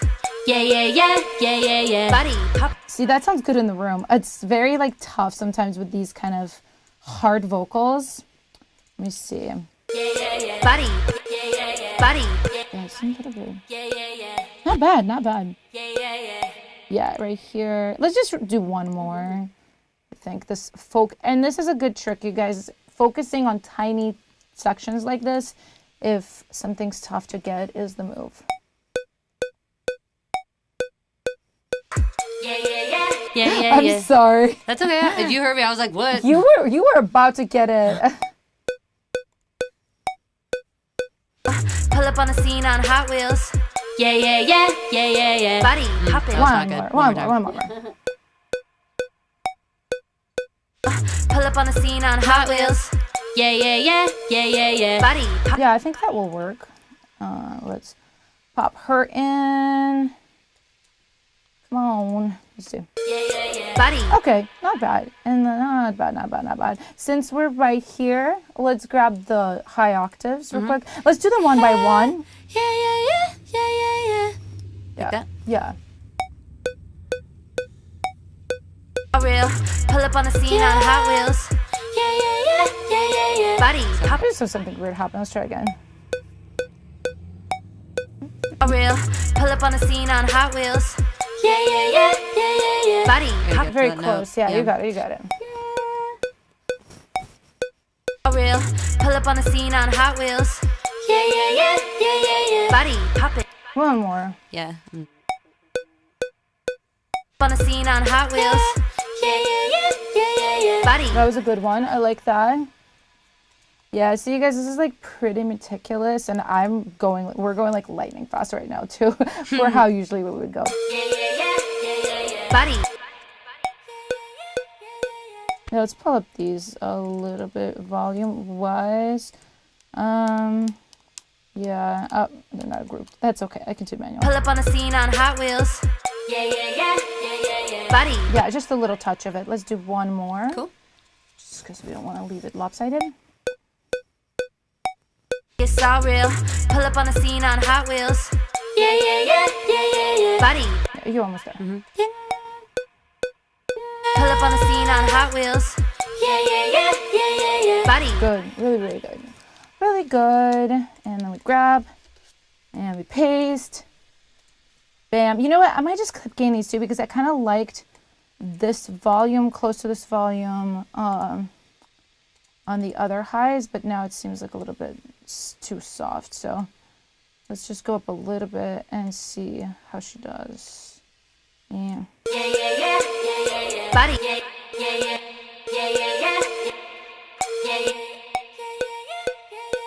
That was pretty good. Yeah, and one of these, let's see.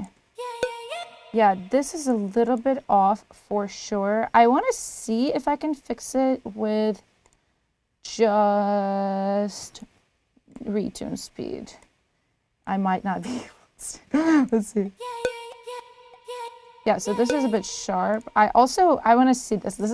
We'll see if this works. I will not do this on a lead, but I want to see if I can actually just like drop the pitch a little bit. Let's see if this works. Let's see like this lunapophonic mode. Actually, it's better. That's better. It's not like I wouldn't do this to a lead, but like a buried background, maybe. Right?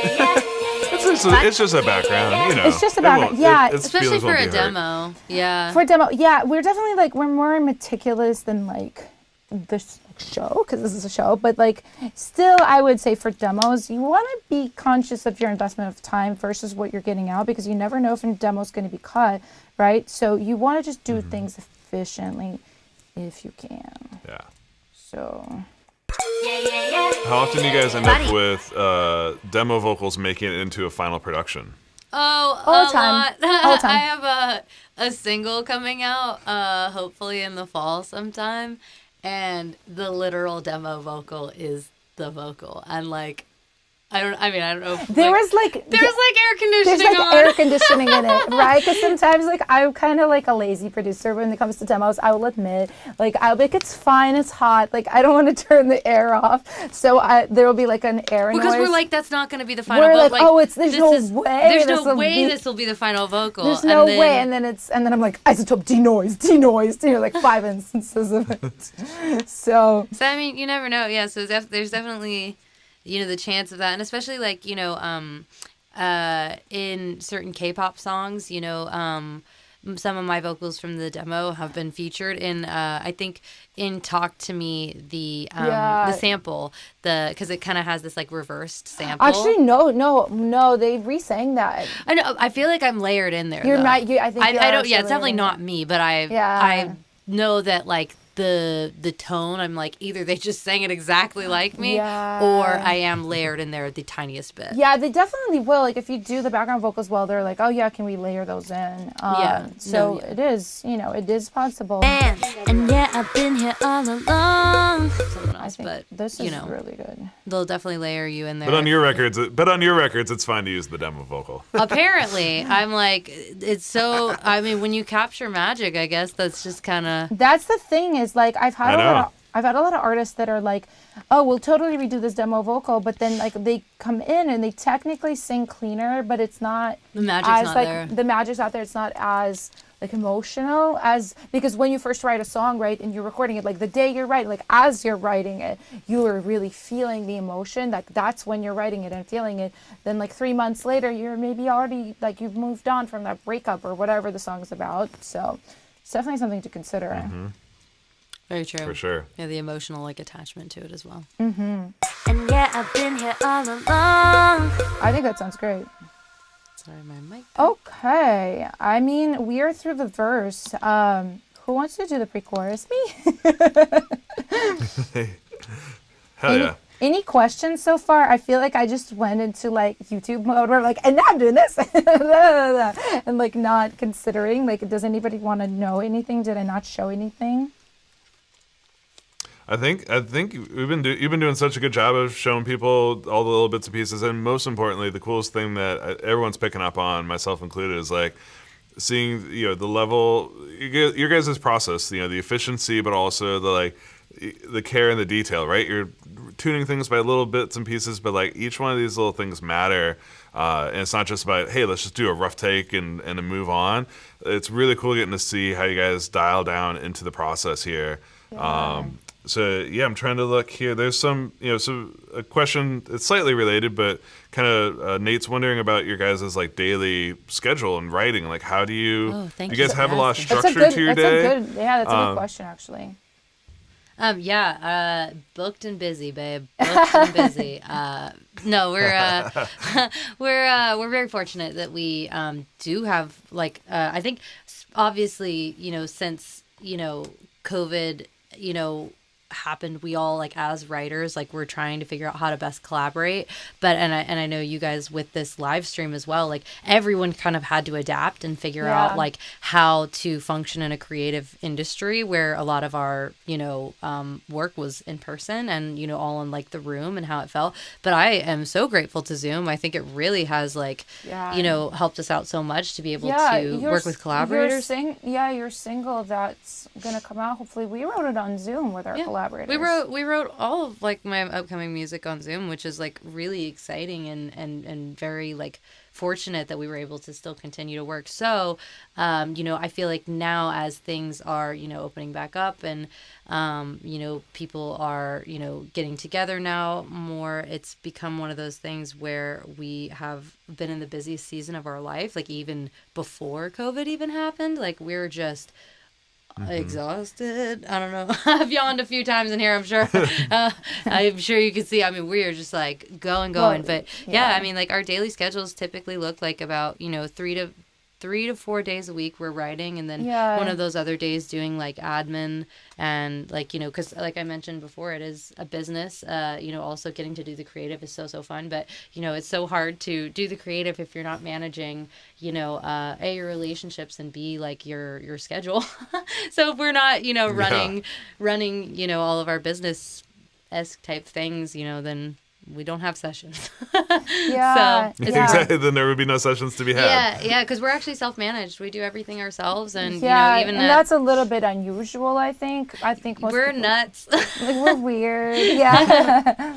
I mean, we're open to like collaborating, obviously with partners, but I think it's been a really good time for us to learn a lot of the business things ourselves. Because even in like future partnerships, just knowing what goes on like the music industry, like business end of things, it really can help you out, like as far as strategy and moves that you can make, because like as Elli said, we love the creative. That's why we do this, as I'm sure the same as you guys, but all of this other stuff is like what makes a living for you, and I currently support like my whole family, including my mom and my brother, with like this stuff. So I think it's really important to be able to wear both hats at least a little bit. Yeah, absolutely. And then just getting some questions about vocal harmonies, which I assume that might kind of lead us right into this next section here of like coming up with harmonies and kind of what's your guys' process around developing those. Yeah, absolutely. I mean, we're going to show some of that. This song I think is a little bit different because it's so like it's a song with a lot of octaves and not as much harmonic material. There will be some, but a lot of K-pop that we do, it's like 5 parts of harmonies. Typically when it's not as chromatic, I think we tend to do more harmonies to kind of, add more layers to it. But I think that when you're doing something that's already so interesting with the top line melodically, you want to let that stand out. You want to make sure that is getting its moment. And if you're almost creating like a wall of sound with A chromatic, like, with 7 harmonies, it's like, what is happening? I'm like having a hard time following versus, 100%. just being able to. Yeah, I think a lot of harmonies, like it's what you said, it's a conscious choice depending on what the song is like, I definitely am a harmony person. I was like, and this, and this, and this, like always wanting to add harmonies. But yeah, even for a song like that, you have to ask yourself why, who's going to sing it, like how's it creating a moment. Those are all questions. But yeah, for people that are a little bit newer at harmony, I would say the easiest way to develop it is just to sing with your favorite songs and find all the harmonic parts, like learn the parts there and hear them and do them. I think I was fortunate that I went to like music school and I was in a singing group as a kid from the time I think I was 7. So it's super ingrained. Like a lot of the times we're like, how'd you come up with that harmony? I'm like, I don't know, I just heard it. So I think to develop that unconscious creation of it, you just want to sing and harmonize with a lot of music. That's my advice on that. So those are you packed in so many good tips there. But yeah, you're right. It's just like have a mind for harmony, and then I loved the tip though of like not feeling like not everything always has to be harmonized. So it's like picking and choosing, and that's the thing I'm seeing you guys do here, even with like the couple backgrounds we've seen so far, right? It's like pick and choose your moments and make those special. That's kind of what we all love the most, and at least all my favorite moments in music, right? It's like that one time in the second verse for that one harmony. That's sick, and you remember that one time it happened, and it makes an impression on the listener so much. Every choice is conscious. It is, and it creates replayability as well, because if you love that harmony in the second verse so much, you're just going to want to play it over and over again. You want to experience that moment. So, and if every part was stacked up, it's going to like, okay. It just loses its like, wow factor, exactly. Okay, Pre? Nice. I think so. Yeah, let's see it. All right, let me get my lyrics back out. Just kind of scrubbing through those. Yeah, so while she's getting ready, I would say definitely like from a songwriting perspective, in this song at least, like they're all different, but in this song, so we're creating a lot of dynamics, as you guys will hear. The verse was very like rapping or sing rapping, da-da-da-da-da-da, like very like poppy, like bratty. So this part, at least in our imagination, again, educated guess, that's all this is where like the more girly, feminine girl of the group would come in that has like more of a big range. Like, you know, if we're thinking like kind of stereotypes, prototypes, like this is going to be like the Ariana Grande of the group that's going to sing this. So this is going to be a more rangy part, a more pretty, a softer part. And yeah, from a songwriting perspective, with the groups, we try to do our best to create these dynamics and these different journeys throughout the songs. So it's not flat as far as the emotion. Yeah, there's a lot of like character, work going on, I think, in the song, which is like so fun because like I grew up doing musical theater, so I love doing that. I love kind of, each part getting to wear a different hat vocally. So, and kind of performance-wise, so I get to kind of just be like, all right, now this. Okay, now I'm a rapper. Okay, now I'm sweet, and now I am aggressive, and now I'm this. Like, it's very fun to kind of get to creatively make different choices. Amazing. Okay, I'm just going to loop you, so let's go. Okay. This is me warming up, so. And yeah, I've been here all along. You're looking at me, you'll get the red light. Cause when I wake up, I do me on my own. Yeah, I celebrate and live my best life. Don't need nobody, don't need nobody.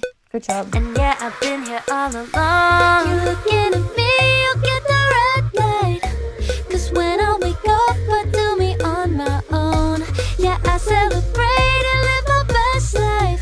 Don't need nobody, don't need nobody. Great. And yeah, I've been here all along. You're looking at me, you'll get the red light.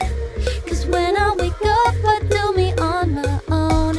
Yeah, I celebrate and live my best life. Don't need nobody, don't need nobody. That was pretty sharp. And yeah, I've been here all along. You're looking at me, you'll get. One more time. I got you. There's some really good ones in there. And yeah, I've been here all along. You're looking at me, you'll get the red light. Cause when I wake up, I do me on my own. Yeah, I celebrate and live my best life. Don't need nobody, don't need nobody. And yeah, I've been here all along. You're looking at me, you'll get the red light. Cause when I wake up, I do me on my own. Yeah, I celebrate and live my best life.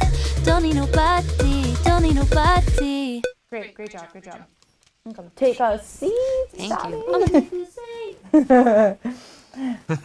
Yeah, and you guys can hear dynamically. This is like leading into like that drop part. You know, you can without even hearing it. I'm sure you can hear it. But You can almost guess what's going to come next. yeah, exactly. So I think Ellie did a really good job in here. I'm just gonna try to meticulously go through phrase by phrase and find the best bits in here. Let's see. I'm gonna turn snapping off real quick because still learning the key commands and everything. Okay, that was really good. Just maybe the first two.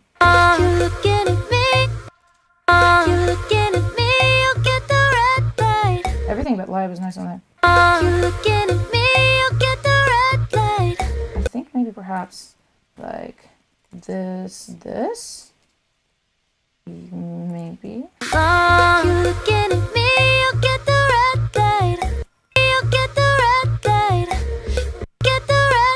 think that could probably be cleaner. Yeah, the red is here is better. Nice. Okay, let's go to the next phrase. Cause when I wake up, I do me on my own. It's pretty good. I want to see energy wise. I like it kind of that softer energy. Just check the others. But do me on my own. But do me. Just other than the I being a little sharp. But do me. But do me. Yeah, that I. So sometimes I just literally grab one word. I think I liked this from this take. A lot of it is memorization. I just kind of listen and try to remember what I liked. But do me on my own. I like that. Now we go to. Yeah, I celebrate and live my best life. A lot of this is great. Yeah, I celebrate. Oh, just the yeah, I was good. Yeah, I celebrate. Interesting. Yeah, I celebrate. Yeah, I celebrate. So. Yeah, I celebrate. I think I would just grab the yeah, I. This is tough, like cutting in the middle of a word. Sometimes it works, sometimes it doesn't. It's sometimes you have to be like really good at crossfading. Sometimes it still doesn't work. Yeah, I celebrate. It's not so bad. Yeah, I celebrate and live my Let me see. This one I struggled with. That's okay. That one's not like here. It gets a little sharp on that one. That's one. That's the thing. I'm either too sharp or I'm too flat. I'm like, can I be this is somewhere in the kinda middle? Kind of a hard part too. A little bit. It's really important to like, as I do this, like it's really important to encourage your singers, you guys. If you work with singers, this is super vulnerable for a singer. So if you can be as encouraging as you can, you know, even if they're not nailing something, like it's much better for their mental health if you're encouraging than if you're like, no, do it again, you know, in like a mean way. And this probably seems like a very simple point to make, but you'd be surprised how many producers like don't understand like how hard it is to be a singer and don't understand what goes on in the mind.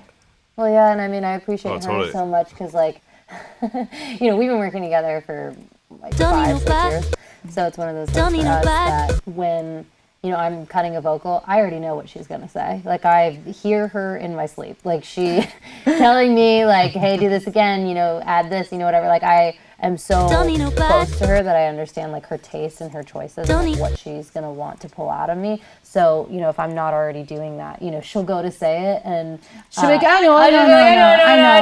Because I'm like, I did it wrong. I know. I promise. I know. I try not to stress her out. No, because I know she knows. You know, some people don't know, so I have to be like, hey, like, would you mind doing it like this? No, but I appreciate her letting me be like, I know, and then she just lets me do my thing. Yeah. Yeah, it's just very important. Honestly, your own mental health too. Not like to turn this into like mental health podcast territory, but like this is a really tough thing to do. You know, just like this whole music thing, it's really difficult. So Well, I mean, that's like part of being a producer, right? It's like it's the mental game. It's coaching the artist. It's making them feel good in the studio. That have the energy to give you a good performance. Yeah, it's very easy to shut a singer down, and I mean. Once there's tears starting to form in their eyes, you lost them and you lost their voice because now their voice is going to get all scratchy. So we used to live together, and that was a fun time. Genuinely, that was not a sarcastic fun time. It was a real fun time. However, there would be plenty of times where it would be like, all right, it's bedtime now. Like, I gotta go to sleep because, and nothing that you've done, just because like it is just such a vulnerable place. So it was nice that we lived together, because when we, wanted to pick back up, if from like an hour after I'd like cooled down from being, because it's so frustrating. Or me, one time during her song that we wrote a couple of years ago, it just got 1 million plays. It's called Okay. But I remember very clearly during the writing session of the song, I was in such a vulnerable state as a writer. I just like was like, this is so bad. It's so terrible. I'm a terrible writer. And then I just like went out and sat in the playground and cried. We didn't have a playground in that house, by the way. There was a park. There's like a park. I went to a park and I was just like, I don't know what I'm doing with my life. And then I came back. She's like, oh, look, I wrote the second verse. And she sings to me. I'm like, oh, the song's actually good. It's fine. It's fine. That song went on to be the top song on my Spotify. So yeah, that just goes to show you how vulnerable it is, and like how you know how it's okay to feel not how you feel. Okay, get it? The song is called Okay. Anyways, I see what you did there. you know how we do. Okay, guys, I'm gonna listen to this. Hopefully, it sounds good. Yeah, all along, looking at me, you'll get the red light. 'Cause when I wake up, I do me on my own. Yeah, I celebrate and live my best life. Don't need nobody, don't need nobody. It's honestly almost perfect. There's like one spot I really want to melodyne, just one tiny spot. And then as you guys can see, I'm clip gaining just a few things. I think it was right here. Yep, the I Celebrate. Let's just drag this to the melodyne track. To melodyne. To the dyne. And let's grab this bit right here. We need like a Batcave song, like to the melodyne. To the melodyne. Oh shoot, it does this thing. Mobile. Okay, I should have done a different track to BH. You guys, let me just do that. Sometimes there's like little errors from melodyne, and that one is one of them. So instead of getting too in the weeds about why, let me just go ahead and create a different instance of it, and that will work. Melodyne. Oh nope. Here we go. And there we go. Yeah, I celebrate. Oh no. Let me be really smart about this and automate down the volume. There you go, on there. Okay, there we go. Now we can do this. Okay, and then melodic mode, of course. I think it's mostly the Yeah. It's supposed to be F, right? So this one just like a little bit sharp. Yeah, I celebrate. Yeah, I celebrate. And this is like a fun melodyne thing. They added a sibilance tool, so you can like just grab the S's and turn them down. Isn't this oh, okay. Yeah, I celebrate. Yep, you're right. Yeah, I think it's just, it drags. It has this little drag. So, and you have to be careful with these, because if I just made it super perfect, it would be like a robot. Yeah, I celebrate. I kind of like that. This one, see, it's funny. It sounds sharp, but it is not. So sometimes it's that curve. Yeah, I celebrate. And then the la of the celebrate needs to go down here. Yeah, I celebrate. There you go. Not bad. Not bad. Okay, let's hear the section one more time. You're looking at me, you'll get the red light. 'Cause when I wake up, I do me on my own. Yeah, I celebrate and live my best life. Don't need nobody, don't need nobody. Okay, I think it sounds great. I would just grab these and clip gain them. The don't need, right? Don't need no. Okay. Sickening. Oh, guys, here we go. Don't need nobody. Don't need nobody. Don't need nobody. Don't need. Okay, cool. I think any sort of doubles or anything?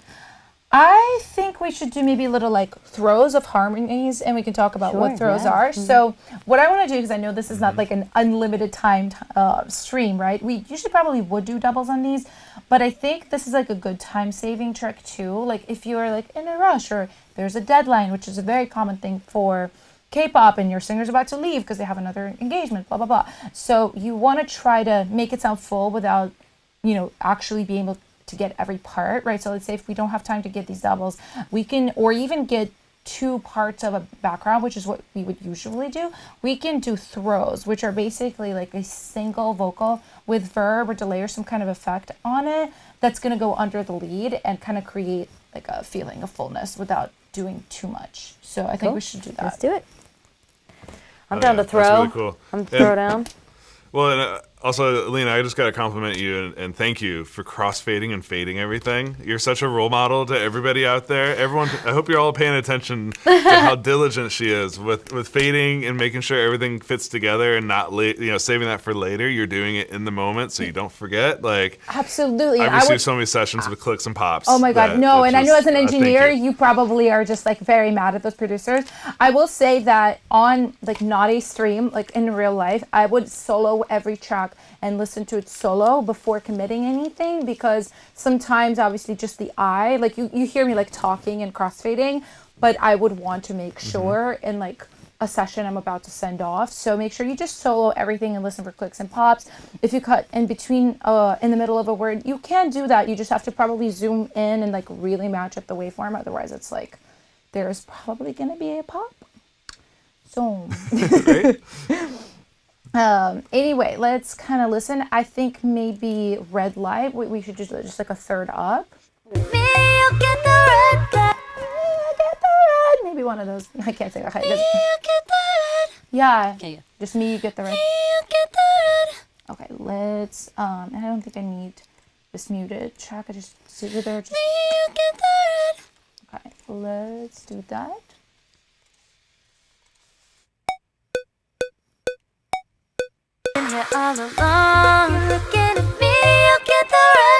That's nice, honestly.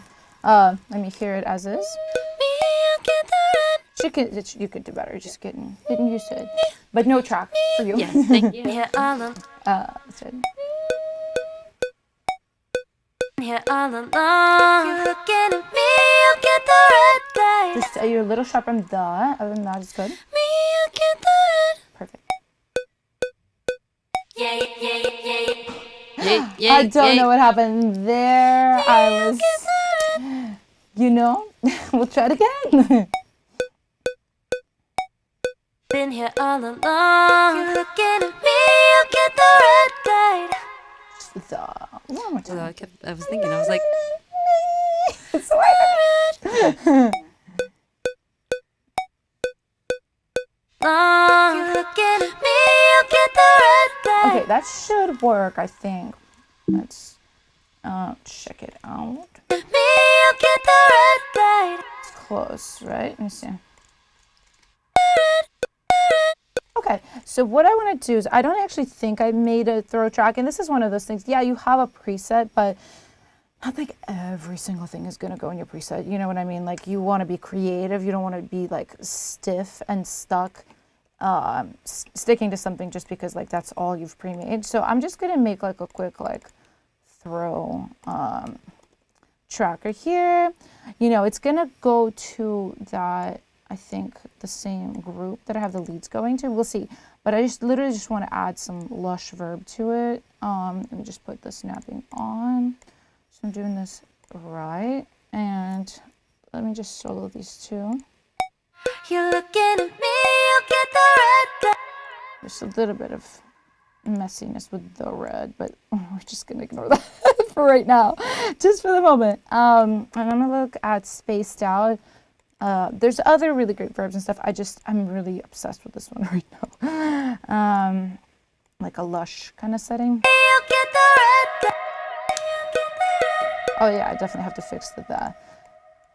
Sometimes I'm just like, oh, it's fine. And then I hear it and I'm like, it's not fine. It's not. I'm going to try this trick just of doing this. It's probably too much at 96, isn't it? Oh, maybe not. Maybe it should have gone more. Let's see. Oh, that did not work. Okay, let's do another thing then on here. I kind of want to show them a different tuning trick then. So if this is happening, which is okay, we're going to take off this auto-tune and we're going to use Auto-Tune Pro, which is cool for for situations just like this. Okay. It's hard to do this and talk. It's like, wait. Let's see. Yeah, okay, great. So we could just use the graphic mode. Is it called graph mode or graphic mode? Ben, you probably know better than me. There you go, graph. And we're just gonna, it's kind of like Melodyne, but maybe a little bit less intense. Okay, what do I have here? Hello. Let's see, pitch. Okay. Oh. Okay, there you go. Okay, so if we grab this and zoom out a little bit. So these are a lot easier to do, I think, than Melodyne. Because for this, you're just trying to pin it. Is that kind of why you'd use this over Melodyne? Yeah. It's a little bit like, I don't know. It's like, this is like what I do when there's like one note to fix. I don't know why. Like when Melodyne is more for like, maybe it's just a personal preference, guys. Now that I think about it, I'm like, I don't know. Maybe there's no rhyme or reason to it, really. I think it's just a little bit simpler, like for my brain. Oops. Yeah, and then I think it's also, I don't know, I find it harder to tune like really naturally in Auto-Tune Pro. Like this is for like cruder, like harmony type stuff, in my mind at least. It makes it like very, very perfect. And I think that's nice for harmony because especially with a verb, it's like just hanging over the lead. It's nice for the notes to be like very much there, you know? And I don't even mind that like T-Pain on the me, right? Because I'm about to literally cover it up with that spaced out verb, which disappeared. I think I deleted it without realizing I deleted it. That's A-okay.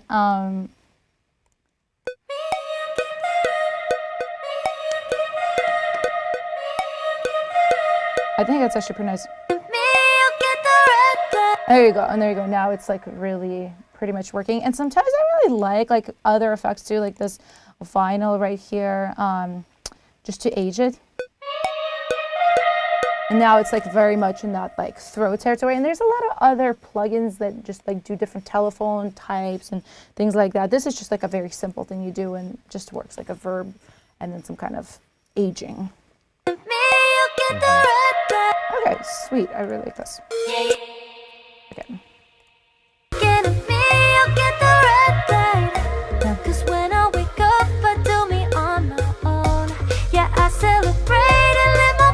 Yeah, so a lot of times it's just symmetry, you know, if you did one, do the other. Pretty self-explanatory, I think. So let's grab that real quick. Yeah, if you just even sound like very robotic on it, it's fine. Because you heard what I did with it. It doesn't have to be like super, super emotional or anything. Yeah.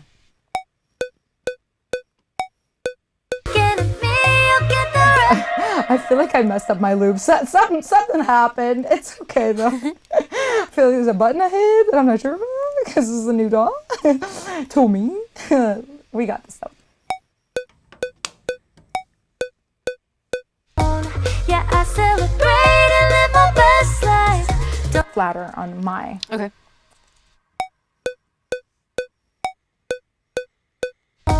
Yeah, I celebrate and live my best life. Flatter. Same. Yep. Yeah, I celebrate and live my best life. Yes, that's it. Yeah, and a lot of the times too, like just pull off your ear and listen to if you're in the same room, obviously like we are right now. Listen to the singer because that's when you can really tell. A lot of the times, well, like the track going and everything, I'll be like, wait, was it good? Was it not? But I think you can really, really, really tell when you just hear raw in the room. Okay.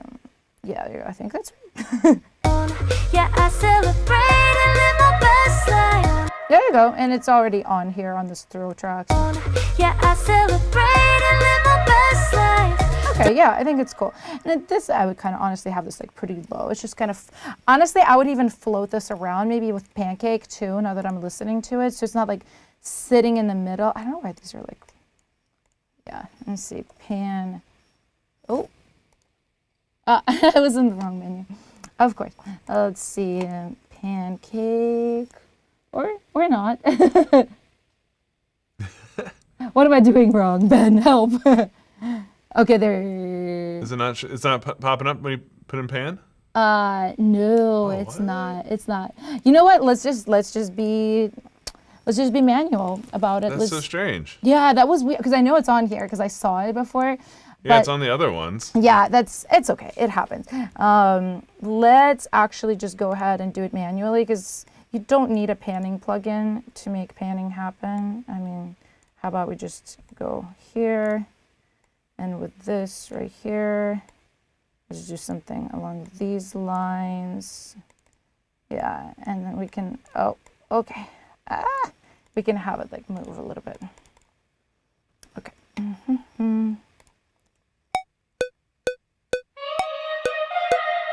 Yeah, I think it's cool. I think that's great. Okay, and I think, should we go to the chorus now? Let's do it. Don't bore us, get to the chorus, right?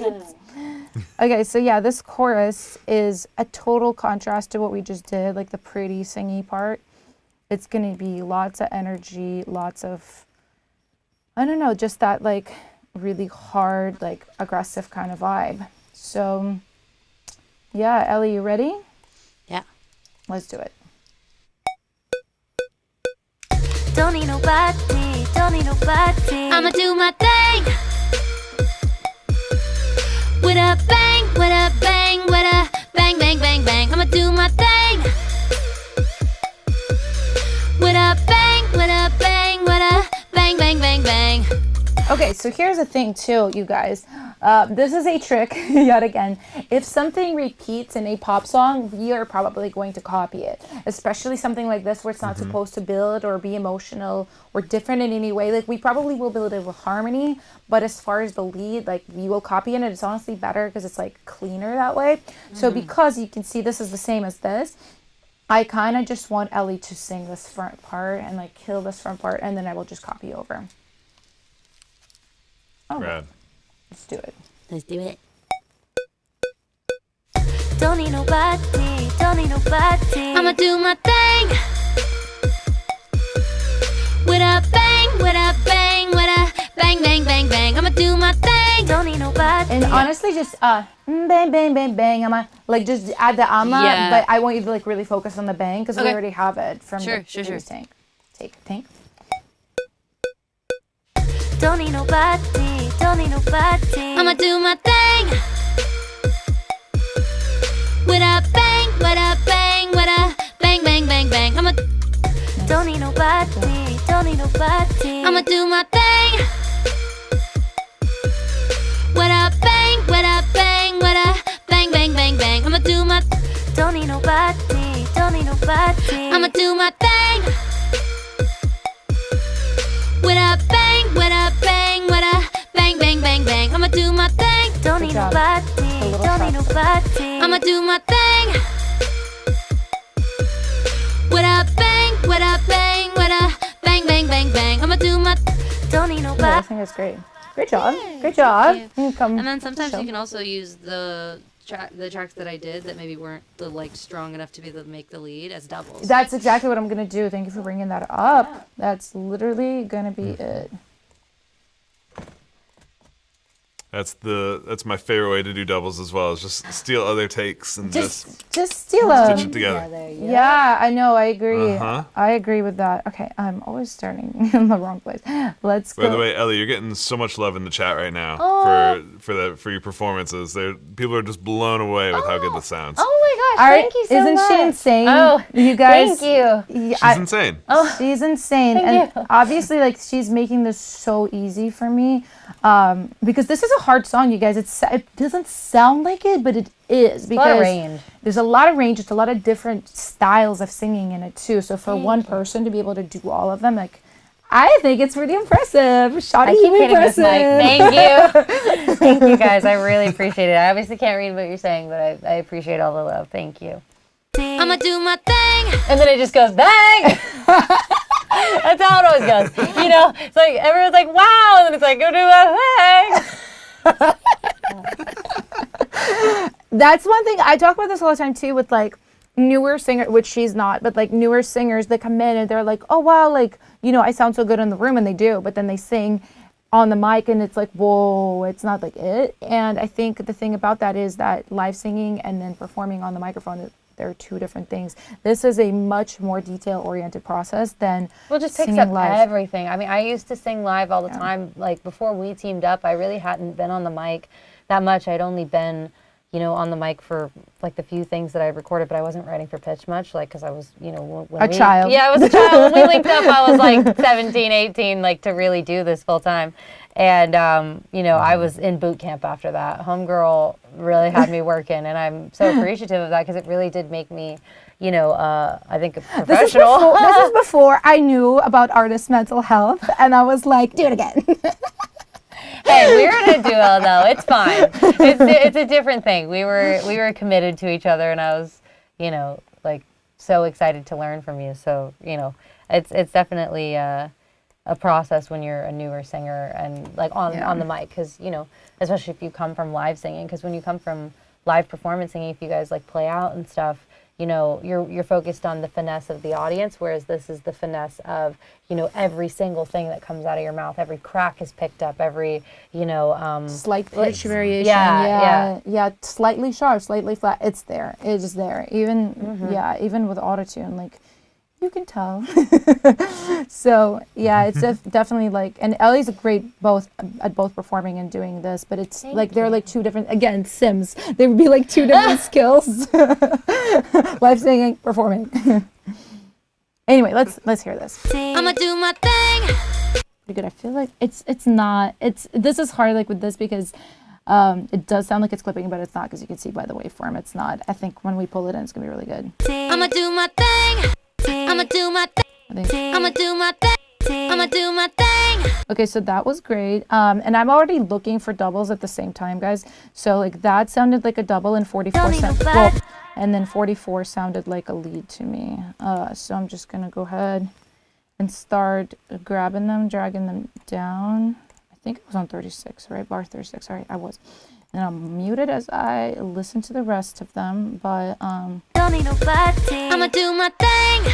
that one's not bad for a double as well. So, and this is like, I'm doing it a little bit like phrase by phrase, because this is like really important for every phrase to be clean now, because we're getting into a kind of a chorus that's a mixture of instrumental and vocals. So there's a lot of kind of like breaks for instruments. So when the vocals do stab, they need to stab hard. Don't need nobody. And then you grab this and put this here. I'ma do my thing. There you go. That sounded good. That sounded super good. Happy. Well, I keep hitting all the wrong keys. Don't need nobody. I'ma do my thing. I love how you have the default of Command S. You probably hear like laughing, because this saves. Lyre's great because it saves automatically, but like my hand has a tip of hitting Apple S from like 15 years of doing this. So I'm very like, Yep, oh no, exactly. oh no. All the Luna users out there know that we've all been through that phase of like, oh man, I used to Command S all the time. Yeah, and this is so great about Luna, that it automatically saves and you don't have to worry about ever losing your work, because that's just the worst feeling in the world. Well, I'm so glad Command S is like a note thing of like something really sweet and wholesome, like notes versus like, delete everything. Literally. Yeah, exactly. Imagine if you guys did that, you guys would have trolled us. Like if Command S in this program was deleted, that would have been a troll. Totally. delete, wipe everything. With a bang, with a bang, with a bang, bang, bang, bang. I'ma do my That's good. Okay, that was a good with day. a bang, with a bang, with a bang, bang, bang, bang. I'ma do That my one's even better. Okay, that's gonna be the lead, and the one right before is gonna be the harmony. She killed it, right? Thank you. Mm-hmm. She's a lead. Technically, you don't need to consolidate, but it makes me feel better. It just makes me feel better and more fulfilled. Okay, so we had 44 as the double. This as a lead. Let's check this one out.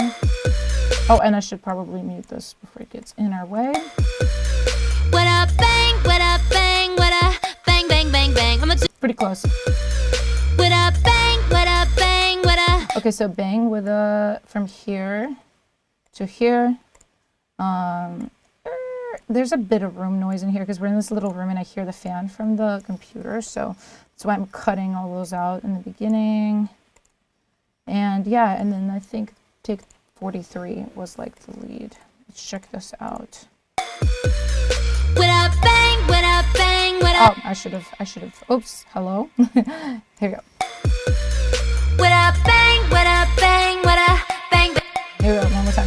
With a bang, with a bang, with a bang, bang, bang, bang. I'ma do my I think it's good. I think it's good. And I'm just gonna click gain you down a little bit. with a bang, with a bang, with a bang, bang, bang, bang. I'ma do my Yeah, and then so we're just gonna fly it. From the I'm gonna do my thing. This doesn't need to be here. don't need nobody. I'ma do my thing. So let's see what's like the easiest way to do this. Don't need nobody. Bang, bang, bang, bang. I'ma do my So I'll probably just grab it from thing.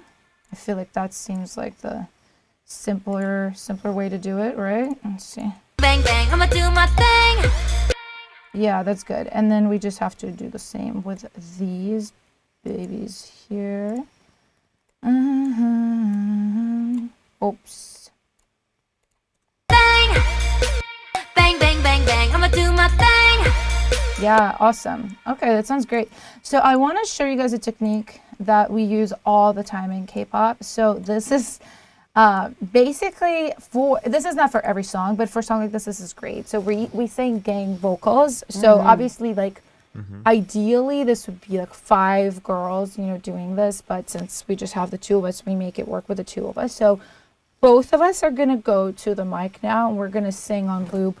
Just I'ma do my thing, because we want it to like really hit hard, right? And this will be, you'll see I will kind of turn it down in the track pretty low, but it just adds that crowd feeling, and it doesn't have to be perfect. Like if it's pitchy, like that's fine, because it is so low, and it just creates that like feeling of a crowd, really. And I do think the best way to do this is to have more than one singer. 3 is the best I've seen so far, but 2 is better than 1 for sure.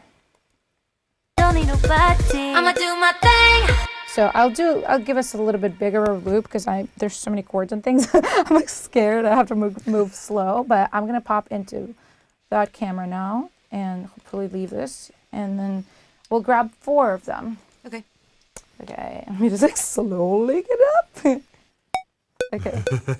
Don't need nobody. I'ma do my thing. Yeah, and we can let it roll around. With a bang, with a bang, with a bang, bang, bang, bang. I'ma do my thing. With a It is not doing it. Oh yeah, because I didn't set it to do it. Cool. Right? Cool. All right, there we go. All right. Now we can do it. And boom. Right? There you go. don't need nobody. Don't need nobody. I'ma do my thing. Let's actually Don't need nobody. Don't need nobody. I'ma do my thing. Don't need nobody. Don't need nobody. I'ma do my thing. Don't need nobody. Don't need nobody. I'ma do my thing. Don't need nobody. Don't need nobody. I'ma do my thing. Don't need nobody. So, and if you're trying to be really thorough, you What? can say it again, Ben. I was just gonna say, I noticed how you guys are also like moving and kind of singing different directions. Like the whole point of a gang vocal, right, is to not be perfectly Not be on the mic perfect. or be like right in the same spot. Yeah, exactly. It's not to be perfect. And if you're trying to be thorough, you could put the mic in like Omni mode. I didn't do that. I didn't want to like mess with that, but that's like the really good way to do it. But yeah, there we go. So we're just, these I won't even check them. I think we were fine. I didn't hear us being like crazy pitchy. If it's a little pitchy, that's okay. So on bar 36, I did make a group right here. Do I remember what's in it? No. as far as processing. So we will find out exactly what I put on there. 36, right? Yeah, perfect. Oops, wrong. Oh, I got to take the group off. I got it grouped over there. And yeah. So yeah, just quickly go through. Grab 4. 4 is a good number. I mean, we've done like 6, but that's usually if there's an octave being added. Sometimes we do shouts underneath too, just we'd be like, do my thing, you know, which is also like, I feel like could work for the song. Like super low though, so like the pitch doesn't really mess with it, but it adds that like crowd feeling to it. So yeah, let's see. What is here? Oops. Don't need nobody, don't need no. I totally did not move them to the right place. That is so embarrassing. Okay. Don't need nobody, don't need nobody. I'ma do my thing. Okay, awesome. And let's hear them soloed. I'ma do my thing. So it definitely helps that I'm in it because you can hear like a different voice and immediately it adds that feeling of it being different. Let's see. I do have some of these I gotta take the group off. So I would definitely spread some of these hard left and hard right. I do have my favorite, let's see. Yeah, I have my favorite spaced out on it, but I obviously auto-tune. But I also have this baby audio parallel aggressor, like at high heat level, like lots and lots of heat. Just saturation is really good for these types of vocals. They're just to add really dirt to the track. I'ma do my thing. Like I really like that actually. Let's see. I'ma do my thing. Maybe even hotter. It's always like it's to taste how hot it is. A lot of people don't like them that hot, so let's hear it. I'ma do my thing. I think that's pretty good. And without the track, let's see. I'ma do my thing. Yeah, you can hear it just adds like a little bit of something. Obviously, you can really, really crank them too. I'ma do my thing. I should kind of like that. I'ma do my thing. Yeah, I like that. I do really like that. Okay, so Yeah. let's just kind of hear. Oh, and I have to fly these two to the other do my thing. So let me actually do this right now real quick. Let's see. Bang, bang, bang, bang. Bang, bang, bang, bang. I'ma do my thing. Good, good, good. Nice. Okay, so and then another thing we're going to do in here is there is, as you can hear, it's pretty bare. Obviously, we've got, I'll play the track real quick soloed. We've got a lot of track elements that are being soloed, and this is like a songwriting point, obviously, because like we wrote this to feature the synth right here. This flute, really. So it's like, it's working with the vocal, right? We don't want moments where the vocal is stepping on the synth and the synth is stepping on the vocal. So, but we still don't want it to feel like totally bare vocally. So now we're going to do some ad-libs that are more like these rap spoken ad-libs to fill in some of those spaces, but still let the flute shine. Cool. All you. Rad. So, and yeah, do you remember what we had in here? No. No, I don't either. I was like trying to recall. I know. Let's look through and just see what we have. Don't need nobody. I'ma do my thing. So this was bare. I know. With a bang, with a bang, with a bang, bang, bang, bang. I'ma do my thing. Doing the thing. Yeah. With a bang, with and a then there bang, was- with a bang, bang, bang, bang. I'ma do my. Yeah, and then right here it doesn't go to the Amaduma. Let me just cut that real. No. Okay, cool. I'ma do my Perfect. bang, bang. I'ma do bang, bang, bang. Perfect. All right, so let's do my thing and then just like a bang. And keep in mind we'll vinyl all of them. Okay, Yeah. yeah. Bang, bang, bang, bang. I'ma do my thing. Do my thing. With a bang, with a bang, with a bang, bang, bang, bang. Bang. Awesome. All right. Yeah, so this is like super simple. This is like K-pop 101 trick, but actually no, let me just grab these since I'll edit them down on their track. Basically, I'm just going to use isotope vinyl, which I showed you guys, just to kind of make this cool, make this cooler. I think I have a vinyl track somewhere here. Yeah, there you go, vinyl spoken. Which is like this, we do this for a lot of these types of songs. It's a very simple, very good trick that's using a free plugin. So, you know, why not use it? Do my thing. Do my thing. With a I'm gonna maybe pan it just a little bit. do my thing.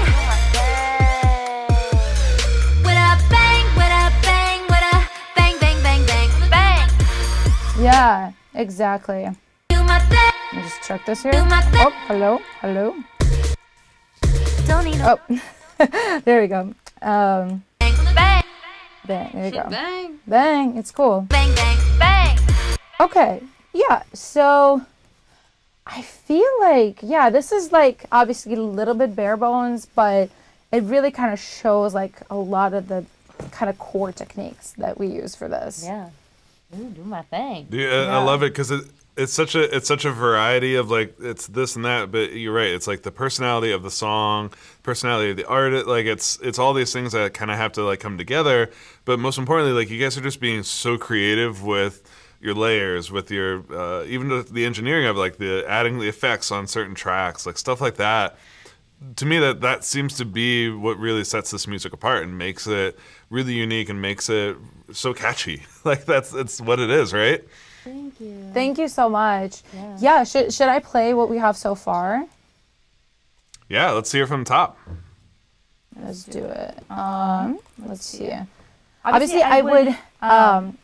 We don't usually do it to a 2-track like this either. We usually make a track and write the song and record it all in one day. So I would usually have like a whole track here, and I could mix it a little bit better. Right now, it's just like sitting on top of it. So keep that in mind.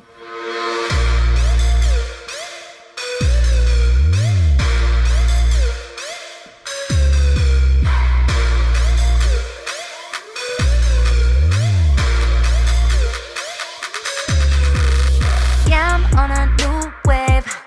Can't tell me nothing. I'm up like 2 chains. Yeah. Baby, I'm so bougie. I'm really something. Taking the refunds. I'm on that dumb fun. Never paying late on my bills. Never playing fake, it's all real. Pull up on the scene on Hot Wheels. Yeah. Body popping on brand. Baby, got that new Oops. Benz. Oh, no, I messed it up. Oh, I deleted the track. That's what I did. Okay, from the top. Let's go from the verse here. I also noticed there was This Happens. I copied this Melodyne over, right? I'm really something. Okay, there we go. Oh, and I deleted the track again. You know, For her next trick, she will delete the track. I will delete everything. She will Command have that one was and delete all. Command S, wasn't it? Yeah. There you go.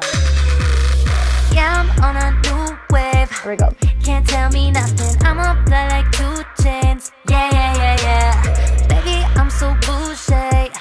I'm really something. Taking the refunds. I'm on that dumb fun. Never paying late on my bills. Never playing fake, it's all real. Pull up on the scene on Hot Wheels. Yeah. Body popping on brand. Baby, got that new Benz. Only stacking my bands. And yeah, I've been here all along. Looking at me, I'll get the red light. 'Cause when I wake up, I do me on my own. Yeah, I celebrate and live my best life. Don't need nobody. I'ma do my thing. With a bang, bang, bang. I'ma do my thing. With a bang, bang, bang. Anyway, yeah. You guys saw me. I was literally That's hearing things that were like not working, so I was fixing them. And that's where you saw me like start to tweak this preset. I was like, oh, it needs to be brighter. Now that I hear with the track like louder, it does need to be a bit brighter. Like I turned the doubler up a little bit because I was like, I wanted to be a little bit meatier. I was clip gaining some stuff. So yeah, this just kind of shows like the base of it. There's always deeper that you can go. But this is like the basic. Scratching the surface, yeah.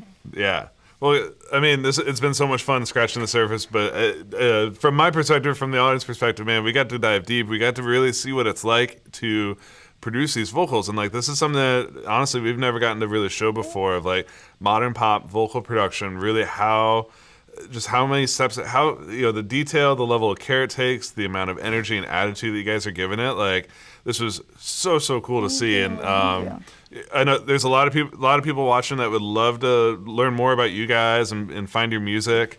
And also, you guys have got a whole like expo going on this week as well that I want people to find out about. Go for it. To wrap things up, Go for it, Queen. How can people find out more? Yeah, okay, so a couple of things. So this week, it's actually really great that we're kind of doing all of this together because starting tomorrow, we have organized a free music expo. It's called Modern Music Expo, where you can learn from us and other people in our network. There's a lot of people that are on the creative side like us that are songwriters, producers. We have a producer who produced Build a Bitch, which is Bella Porch's latest hit. We have a writer who's written hits for Selena Gomez and Katy Perry and Dea. And then we have people on the business side, A&Rs, publishers, managers, basically all coming together to give advice for free. It is free. Pretty spectacular. It's been my labor of love since like April. I just basically really wanted to put something together that gives people a lot of like actual current information. That's why it's called Modern Music Expo. Like everyone that's at this expo is doing this right now. They're all like in the ring fighting the lion right now. So you get like the most current, the most cutting edge information, and it is free, like I said. Yeah, and she's moderating everything. So, you know, if you enjoy watching Alina, she's moderating everything. You get a lot of me. You get a lot of you. Yeah. Yeah, so you can sign up on our website. It's just lyreofficial.com/expo. And you just put in your email and starting tomorrow. Most of it isn't live, it's pre-recorded. So you will just get links to these panels and these workshops and you can watch them and hopefully learn. That's so rad. And I know you do a lot of tutorials on like your Instagram and TikTok as well. Yeah. How can people find you there? Yeah, so our Instagram, it's just Lyre Official. It's spelled Lyre. Our YouTube is Lyre Music Official, or you can just type in like Lyre Music into browser on YouTube and it will come up. We do a lot of this. We do a lot of K-pop, diving into vocals, diving into instrumental production, because I know we didn't even touch instrumental production here. I just brought in the 2-track from the session, but I do a lot of instrumental production for this stuff. So yeah. She's honestly given out so much key information. I've just got to brag on you for a second. She works very hard to make sure that, I mean, homegirl has bought like cameras, lights, got the whole setup for you. She's giving you real production and giving, you know, amazing tips that, you know, can, I think, really hopefully educate a lot of people on how to elevate their music. Yeah, you do a great job. Yeah, you can go join. You know, it's all free. You can learn, hopefully benefit. And then I want to brag on Elli because Elli has her new, I mean, she has had an artist project, but this is like a new phase, a new stage of her artist project coming out. If you enjoy her singing, you're going to enjoy this project. It's just Elli Moore. No E at the end. Everybody keeps misspelling it. It makes me mad. It's just Elli. You're like my mom. I love that so much. I am the mother. She's like, I wrote your name. I gave it to you. I birthed named this child. Yeah. It's just Elli Moore. You can find her on Instagram. There's some music videos out there on YouTube. You can find her, follow her, do all those things. Thank you. Yeah. Well, guys, this has been so much fun hanging out with you and learning from you and sharing this knowledge and this inspiration with the world. I can't thank you guys enough for coming on and hanging out with us today. Thank you for hanging out with us. Thank you to everybody. Oh, dude, absolutely. Any day. You know, just call me up. I know, you are the best moderator. Thank you so much for being so patient. And also during this power outage you had, like, seriously, Ben is the man, guys. Like, I know. I would have just started freaking out. Like, he kept it down. So kept it calm. Yeah. Steady hands. This is what we do. Steady hands. Yeah. Well, and thank you everybody at home for tuning in. You guys were awesome in the chat. So much love, so much knowledge being shared all around today. It's been super fun to hang out with you guys. And I think that'll do it for us today. Thank you so much, everybody. Yay. Thank you, Alina. Thank you, Elli. And we'll see you guys on the next one. Thank you, guys. Bye. Peace.